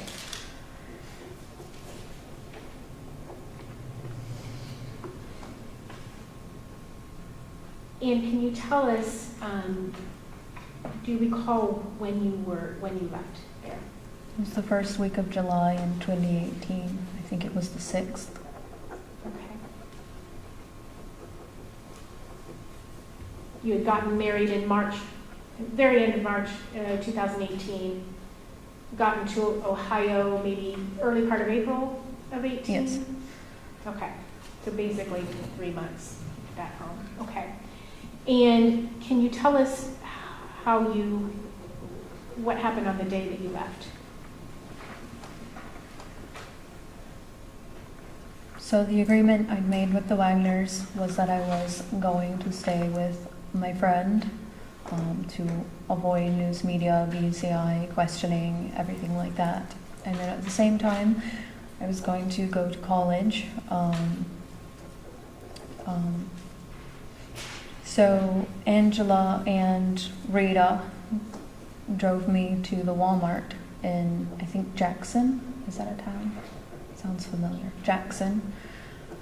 They dropped me off in the parking lot. I walked into the Walmart, changed my clothes halfway through the Walmart at a changing station so that I wouldn't look the same, and left out the back through the tire section because I was afraid they were following me.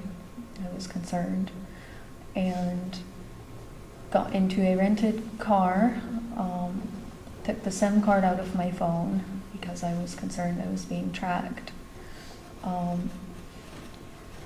My father was there in the car, and we drove down a bunch of side roads and hid the car for a period of time. And then when we knew we weren't being followed, we drove to a restaurant where I switched vehicles.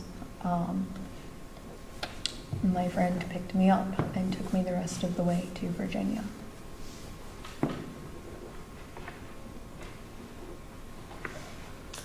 So they knew that you were leaving, but you didn't want them to be able to follow you and know exactly where you were going, correct? Correct. Okay. And you indicated you went to Virginia that day, correct? Yes. Okay. And can you tell us, have you taken efforts to continue to try to conceal your whereabouts? I have.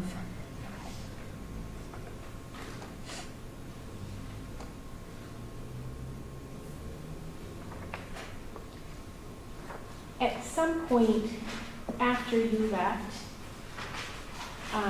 that residence, well, if you can tell us, did you continue to have contact with Jake or any members of his family after that day that you left?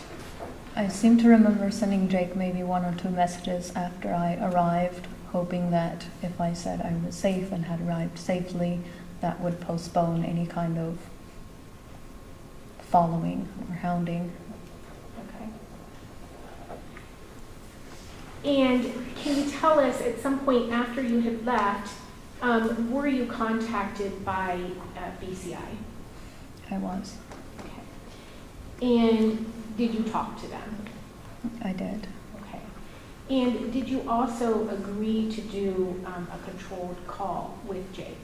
I did. Okay. And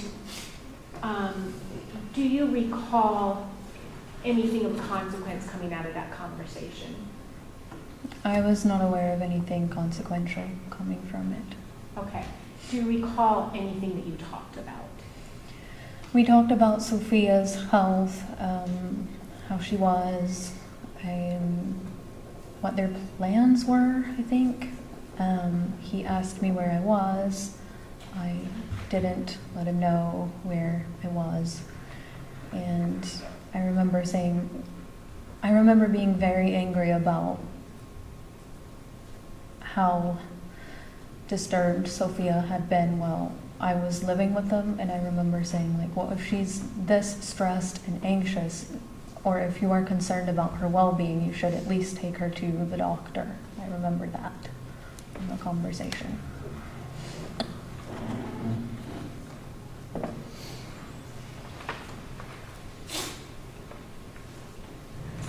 And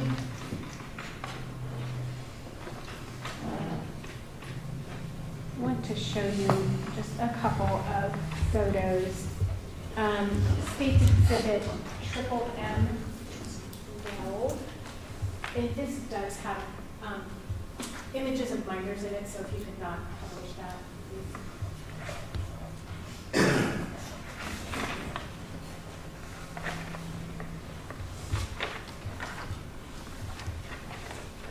And can you tell us if you recognize the people in that photo? I do. And who do you recognize those as? Jake, Sophia, Bovine, and myself. Okay.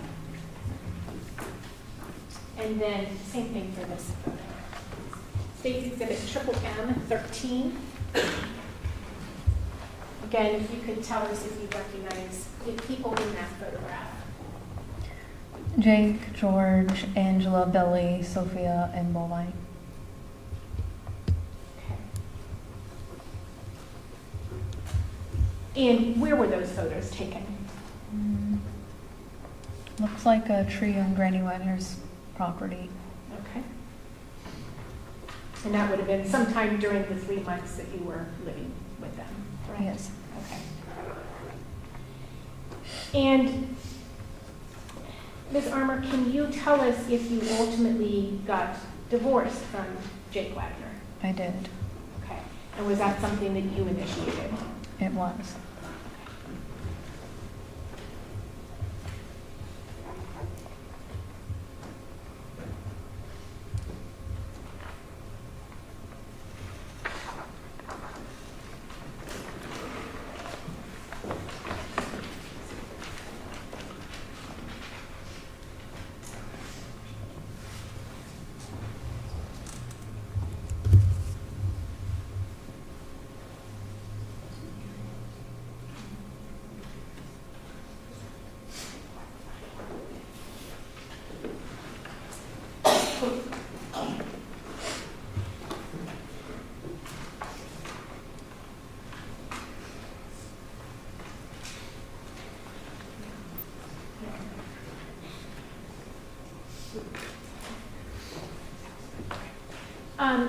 Ms. Armour, you indicated that when you were at the Flying W around the kitchen table and they were showing you that photograph and then had that reaction, that one of the things that they said was that BCI could be listening, correct? Oh, yes, yes.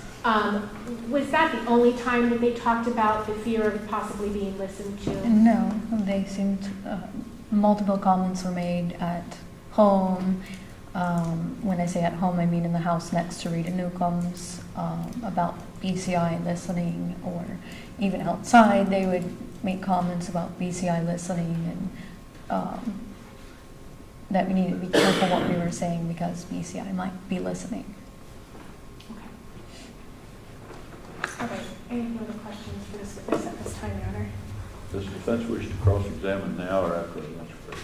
I think it's time for lunch, Joe. So we were taking a lunch recess.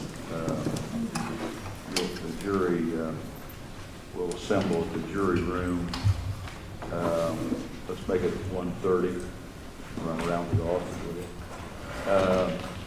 While you're on this break, lunch break, you're not to discuss this case among yourselves or with anyone else. You're not to permit anyone to discuss this case with you or in your presence. You're not to form or express an opinion concerning the case.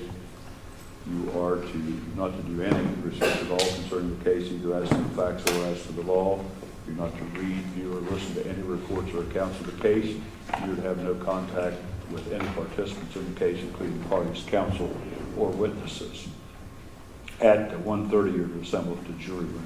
You'll be brought up by court personnel there. But anything further from counsel for either side before we adjourn for our lunch break? No. All right, so we are adjourned until 1:30.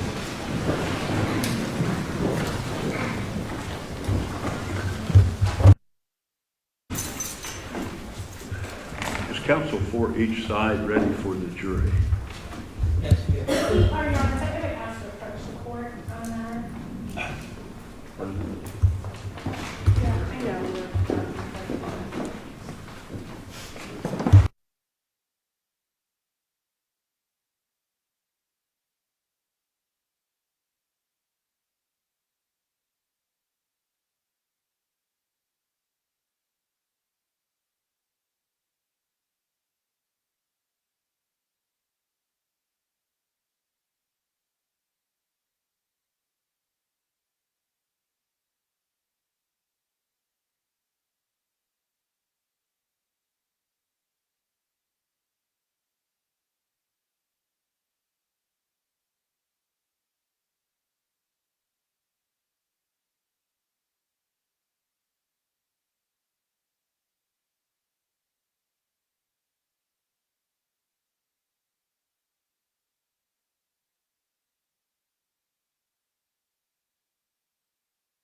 Just so counsel is aware, both sides is aware that anything that's in the exhibit in this case is maybe is open to any exhibit to the extent. I mean, if it's not put up there, it's still subject to photographing and videoing, even if it's not on the screen up there. But we don't have to pass it around, and we're doing a trial here, but the point of it is, for sure, if it goes up on the screen, it's subject to being photographed and videoed.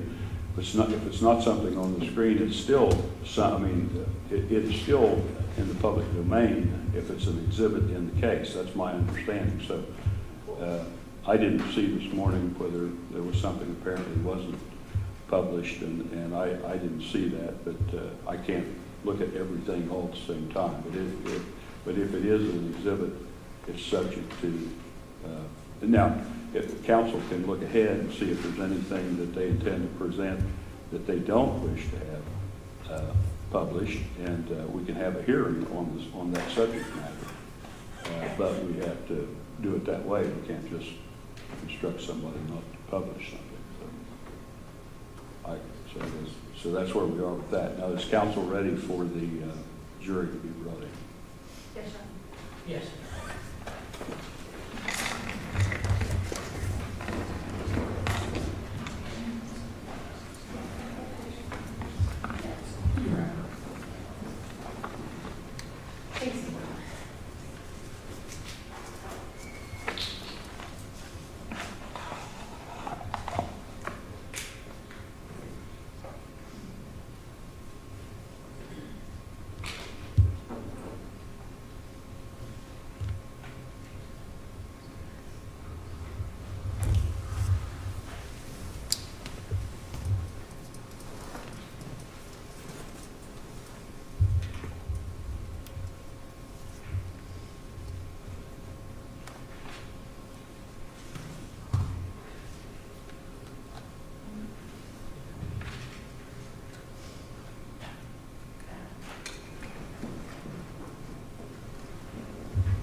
seated.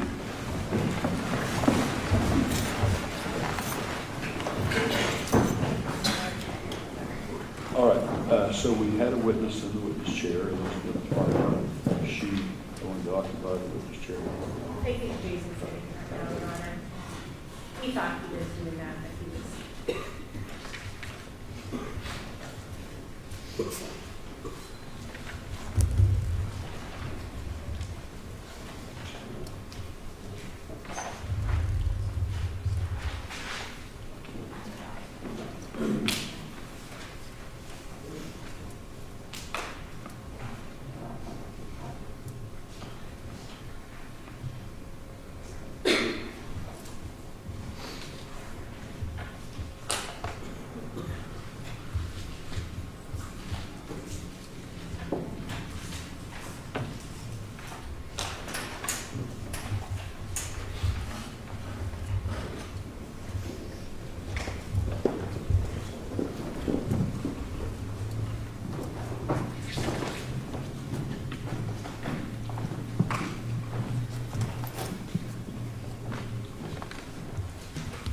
You may have a seat there. You're still under oath.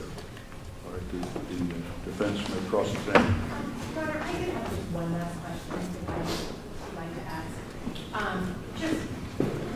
Sorry. Ms. Armour, you were testifying earlier today about the Wagners, Jake, George, and Angela Wagner, and Billy Wagner. Do you see the individual you identified as George Wagner in the courtroom? Yes, ma'am. And could you? Okay. All right. Thank you. All right, and that stipulation is that the witness has identified the defendant as George Wagner, and the jury will accept that stipulation as having been established as a fact, as if it had been testified to the witness. You may cross-examine. Thank you.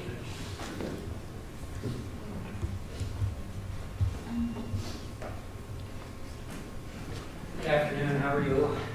Good afternoon. You are Miss Armour, correct? Yes, sir. Okay, my name's John Parker. I'm one of the attorneys for George. Thank you for being here today. I know you're probably pretty nervous, are you not? Yes. Okay, that's fine. I understand why you're nervous. I do have some follow-up questions to ask you. And so if I say anything you do not understand, please say so. I will try to rephrase the question or make it so you can understand. If you need a moment to think about a question, please take whatever time you need. And if you need a break at any point, please say so. We'll be happy to accommodate you. Do you understand all of that? Yes. Okay, good. Now, Ms. Armour, your first name is Elizabeth, correct? Yes. All right. And did you go by Beth when you were dating Jake and then married to him? Yes, my father named me after my aunt, whose name is Beth Ann, and so I have at times gone by a nickname, Beth Ann. Beth Ann, okay. So if George, if anybody in the Wagner family referred to you as Beth or Beth Ann, that's the name that you went by? Yes. Okay.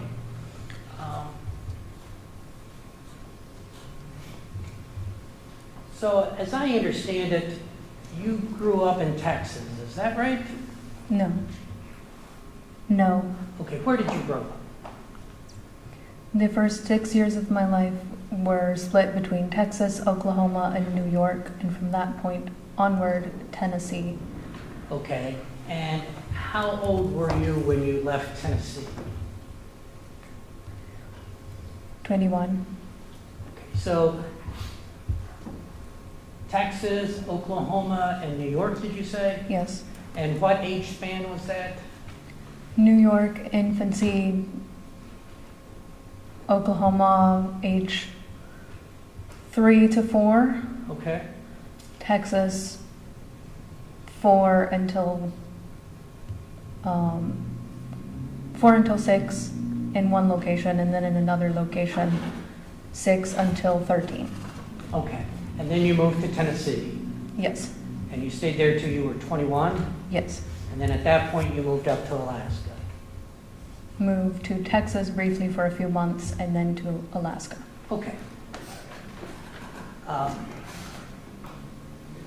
Do you know why your family moved so often when you were young? My father was in the military. That explains it. Okay. So you were a child of the military, so to speak. To a degree. To a degree, okay. And are you employed right now? Yes. What type of work do you do? Service work. Okay. I also understand that you like to make videos and post them on the internet. Is that accurate? I have posted videos. I would not say that I particularly like it per se. Okay, you've done it several times, right? I have. All right. And what topics do you discuss in these interviews? Or these videos, I'm sorry. Typically Christianity. All right. Have you talked about your experience with the Wagner family? Once or twice, I believe so. Okay. And please correct me if I say anything wrong, but you seem to be a very religious woman. Is that fair to say? That's a fair statement. All right. And you've had this religious, I don't care about your personal beliefs, but you've been a very religious person most of your life. Is that fair to say? I would say from the age 22 until now. 22 until now. Okay. What about your childhood? I believe you said you were raised at least for a period of time in the Amish or Mennonite community. Is that right? Yes. Okay. Where was that? Which state were you?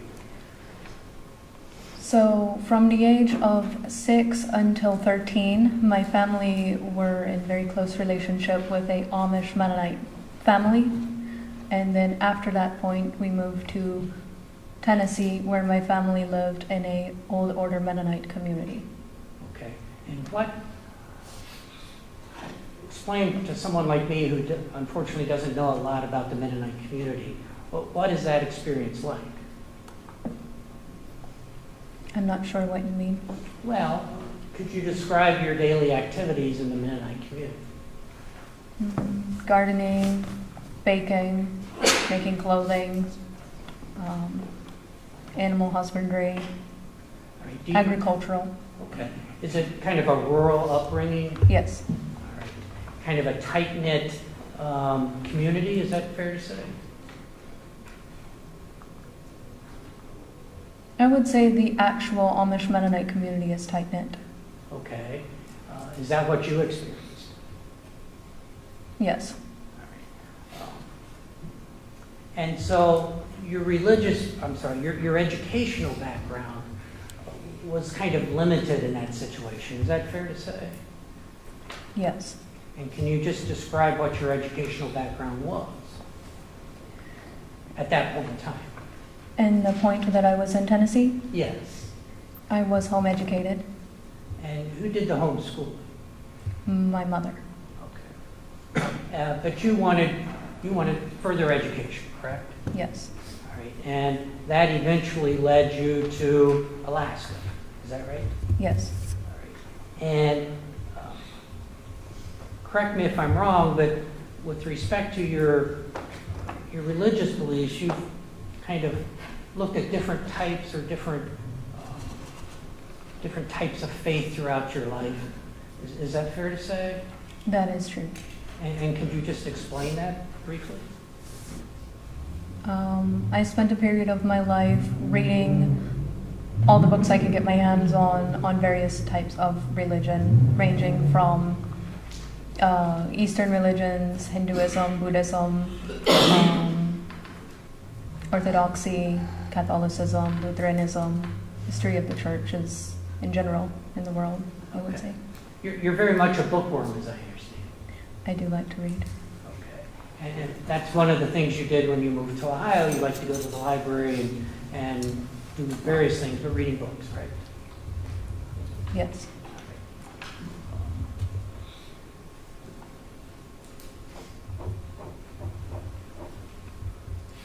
Have you participated in any of those religions that you just discussed? I have not. Okay. Now, as I understand it, you met Jake in Alaska I believe it was in 2017. Do I have that right? Yes, All right. And you had already lived in Alaska for about 1 year, is that correct? I don't believe that's correct. Okay. How long had you lived in Alaska before you met Jake, approximately? From November of 2016 until June of 2017, I believe it was, until I met him. So a period of months. A period of months, okay. And you met him at a church in the Kenai Peninsula, correct? Yes, All right. And did you go to that church alone or with your friends, or how was it you picked that particular church? I went to that church with my friends. Okay, did they know about it and say, hey, why don't you come along with us, or how did that work? Because I was renting a room with them, it was convenient for me to attend church with them. Sure. And is that church, it sounds like it's something you enjoyed. It wasn't unenjoyable. All right. I mean, you participated in various activities there. I enjoyed the choir. You enjoyed the choir, right? And it sounds like you helped out in the nursery, is that right? I enjoyed working with children, yes. Sure, sure. And so it was there that you and Jake happened to meet each other. Yes, And Jake was a frequent attendee of the church, is that fair to say? at that time. Yeah, at that time. So we're talking June of 2017 and going forward, he was a frequent attendee at the church, correct? Yes, All right, and I believe you said he arrived with his mother and perhaps Sophie? it was more than just his mother and Sophie. Okay, but I think you said the first time you saw him, you thought Jake and Angela, his mother, were a couple coming in, right? Yes, I did. Okay. And so you would see Jake at the church much more often than you would see George at the church. Is that fair to say? Yes, George wasn't really there but once, maybe, I think you said? I believe I said once or twice. Once or twice. And that would be from June of 17 until you left the following year after the marriage, correct? Yes, All right. And so the church would have different activities that you and Jake would participate in, right? yes, And that's the way you got to know each other initially. partially. Partially. Was there another way? Dating. Dating, right. You met there, and then he would ask you out on dates, and I think you described you would have meals together, you would take walks together, you would have dates, get to know each other a little bit. Is that right? That's correct. Okay. And so at what point did you think the relationship was turning pretty serious? Given that you met in June of 2017 as a reference. I believe there's a little bit of a cultural difference here between myself and other people.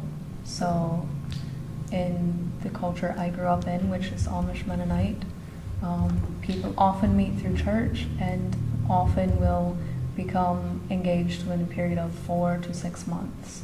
So at about the 6-month period, I was almost expecting an engagement, and so from that point onward, I considered it pretty serious. Okay, fair enough.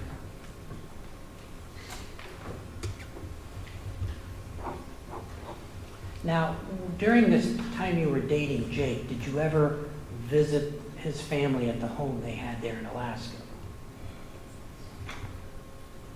I only recall visiting the home twice. Okay, can you tell us, do you remember the first time approximately? Or what the event was or anything? It was around the time Jake asked me to marry him, and I went and met the family at their home. Okay. Was there a dinner, or was it just stopping by to say hello, or? We didn't have dinner that I recall. I believe it was stopping by to say hello. All right. And had you ever talked to any of his family members on the phone or through Facebook or anything like that before that first meeting? I don't recall. It's possible that we did, but I don't. Nothing sticks in Nothing sticks in my mind. Okay. And so, what was the second occasion, if you remember? When they were packing up to move down to Missouri. Okay, so the first time was when Jake kind of introduced you to the family, so to speak, and the second time was when literally the Wagners were moving from Alaska to Missouri. That's what I remember. Okay, those are the 2 times. All right. Now, with respect to the wedding, I think you said that you got married at a friend's home, right? Yes. Is that the friend that you were living with at the time? No. No. It was somebody else. Okay. But a friend that's a former law enforcement officer, do I have this right, is the one who conducted the ceremony? Yes, because he's also has been a pastor at times. Of course, he does more than one thing. Did you ever enter into any counseling before the marriage that sometimes people enter into before they get married? Yes. All right. Was it ever recommended to you that perhaps you shouldn't marry Jake? No. That was never recommended to you by anybody? Not that I remember. Fair enough. Now, it seems, please correct me if I say anything wrong here, but have you suffered a brain injury at some point? Not a brain injury. Okay. Brain damage. I'm sorry, brain damage. Can you explain that, what the circumstances were? I don't mean to pry too much, but just generally what the circumstances were.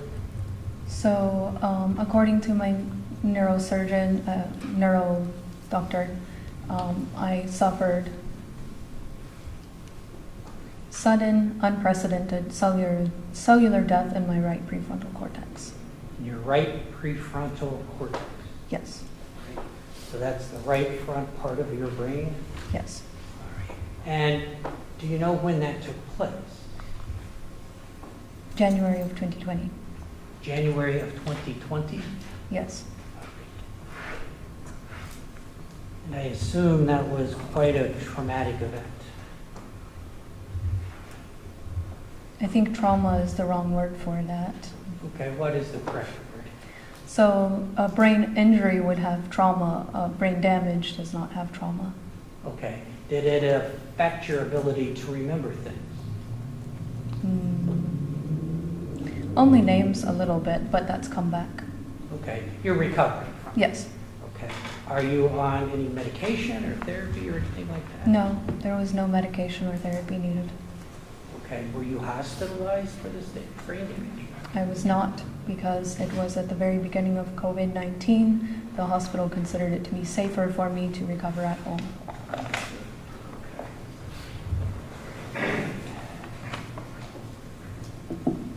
So let me move on. You move to Alaska and you meet Jake, and he proposes to you, and you accept, correct? Correct. And you get married at a friend's house, and you don't have a honeymoon, but you do. Is there a reception or like a celebration at a restaurant or anything like that? No.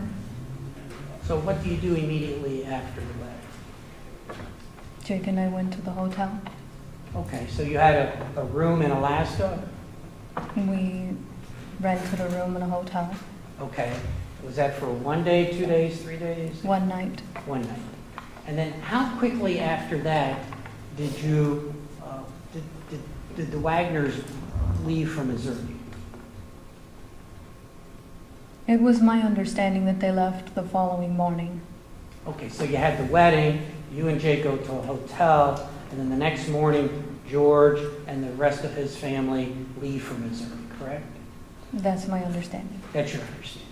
And you did not leave with them, obviously. You're at the hotel with Jake, right? He brought me home. He brought you home. But the plan was for you to fly to Missouri because you had a problem with your passport. Is that right?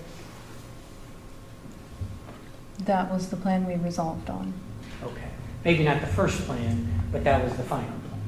Yes. Okay. And so when you were in Alaska and Jake and George and the rest of the family were up there, George and Jake had jobs, right? I know Jake had a job. I'm unsure about George. Okay, what type of job did Jake have? He worked at a auto shop. And do you know whether George worked at the same place with him? I believe he mentioned something like that. Okay. And was it your understanding that when the Wagners were living in Alaska, that Jake and George were the primary breadwinners, so to speak? It was my understanding that Jake was. I'm not sure about George. All right. Did you know whether Angela had a job in Alaska? I don't know. You weren't really around George in Alaska very much, were you? No. You didn't really know him at all in Alaska, is that fair to say? Other than at church. That once or twice you saw him at church? Yeah. And did you have long conversations with him at the church? No. So you met him at the church once or twice. You were introduced to him after Jake had proposed to you, and then you helped pack. That's kind of the extent of your contact with George when you were in Alaska. Is that fair? Fair enough. Okay.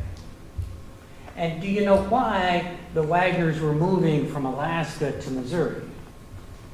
I was told that it was for farming purposes, to purchase a farm and farm in Missouri. Okay, were you aware that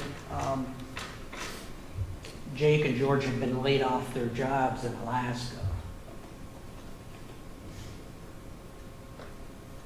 That does not ring a bell. That does not ring a bell. You lived in Alaska for how long? About a year. About a year or so.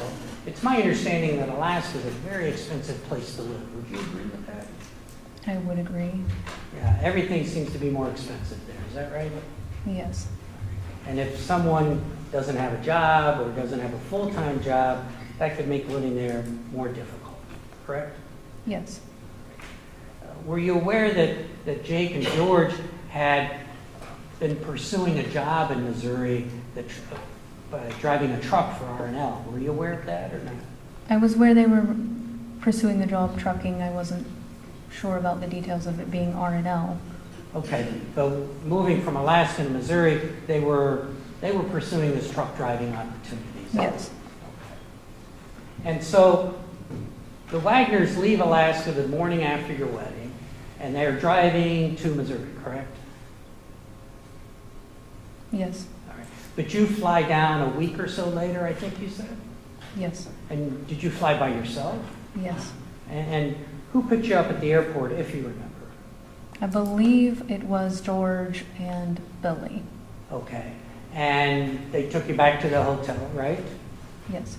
All right. And it seems like you were quite surprised that there was only one room there. Is that accurate? Yes. All right. Now, did George spend the night there that first night, or did he drive back to Ohio? I don't remember if it was that night or the night after that he drove back to Ohio. Okay, so he was there at most one night at the hotel in Missouri. Is that right? I'm not sure how many nights he returned for, but he left pretty quickly. He left quickly. Would it surprise you if he slept in his truck that night rather than the chair that you described? That would surprise me considering that I saw him in the chair. I'm sorry? That would surprise me considering that I saw him in the chair. You saw him in the chair, so you're sure about that? I know I saw him sleeping in the chair. Overnight or just? At night. Okay, fair enough. Now, he left, he went to Ohio, right, with his father? He left with his father. Regarding going to Ohio or not, I wasn't there. But that's your understanding. That was my understanding. And he was gone how long before he returned to Missouri? If you know. A period of 1 to 2 days. All right. And during that time frame, that's when you and Jake and Angela, and I assume the children, were looking for a place to live. Yes. All right. And when George returned to Missouri, he made it pretty clear, didn't he, that he's going back to Ohio and he's going to take his son with him. And if anybody else wanted to come, that was fine, but he was going back to Ohio. I don't remember that conversation. Okay. Do you remember that Angela and Jake did not want to go back to Ohio?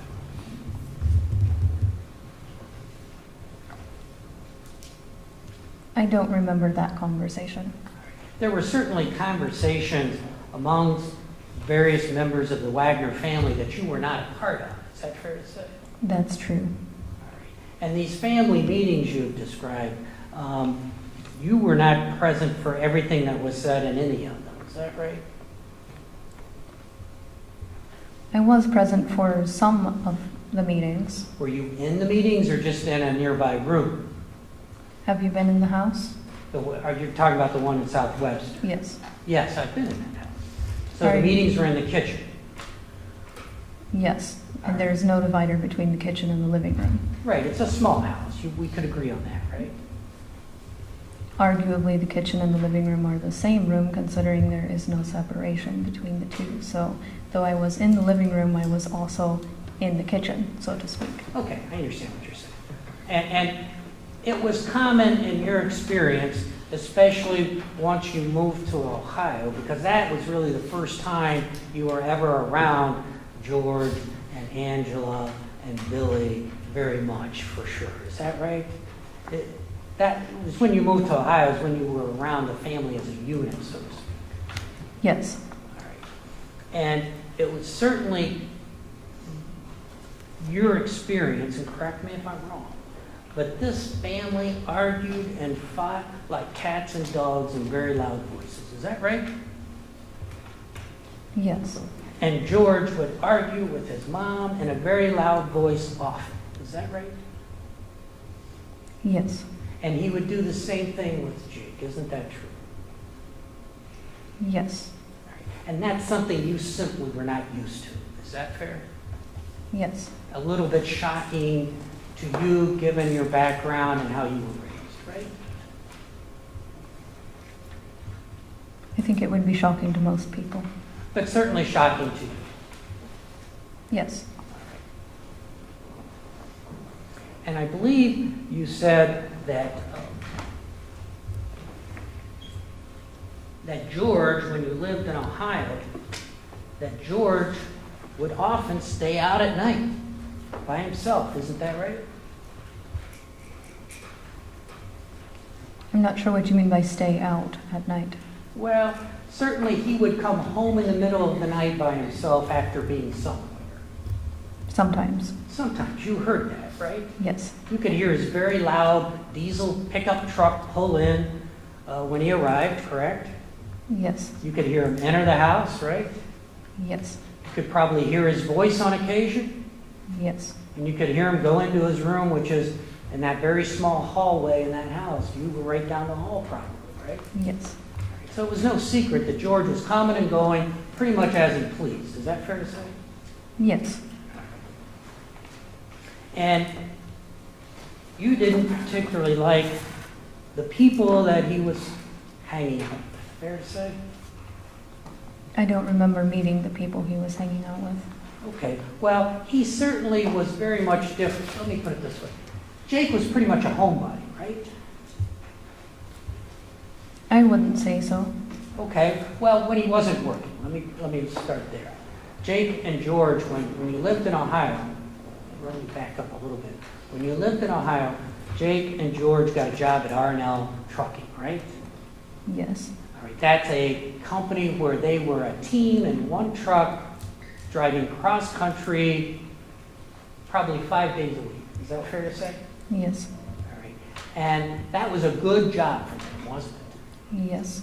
I think they both enjoyed that job. Would you agree? I don't want to speculate about their enjoyment. Okay. But they certainly didn't complain about the job too much, did they? I think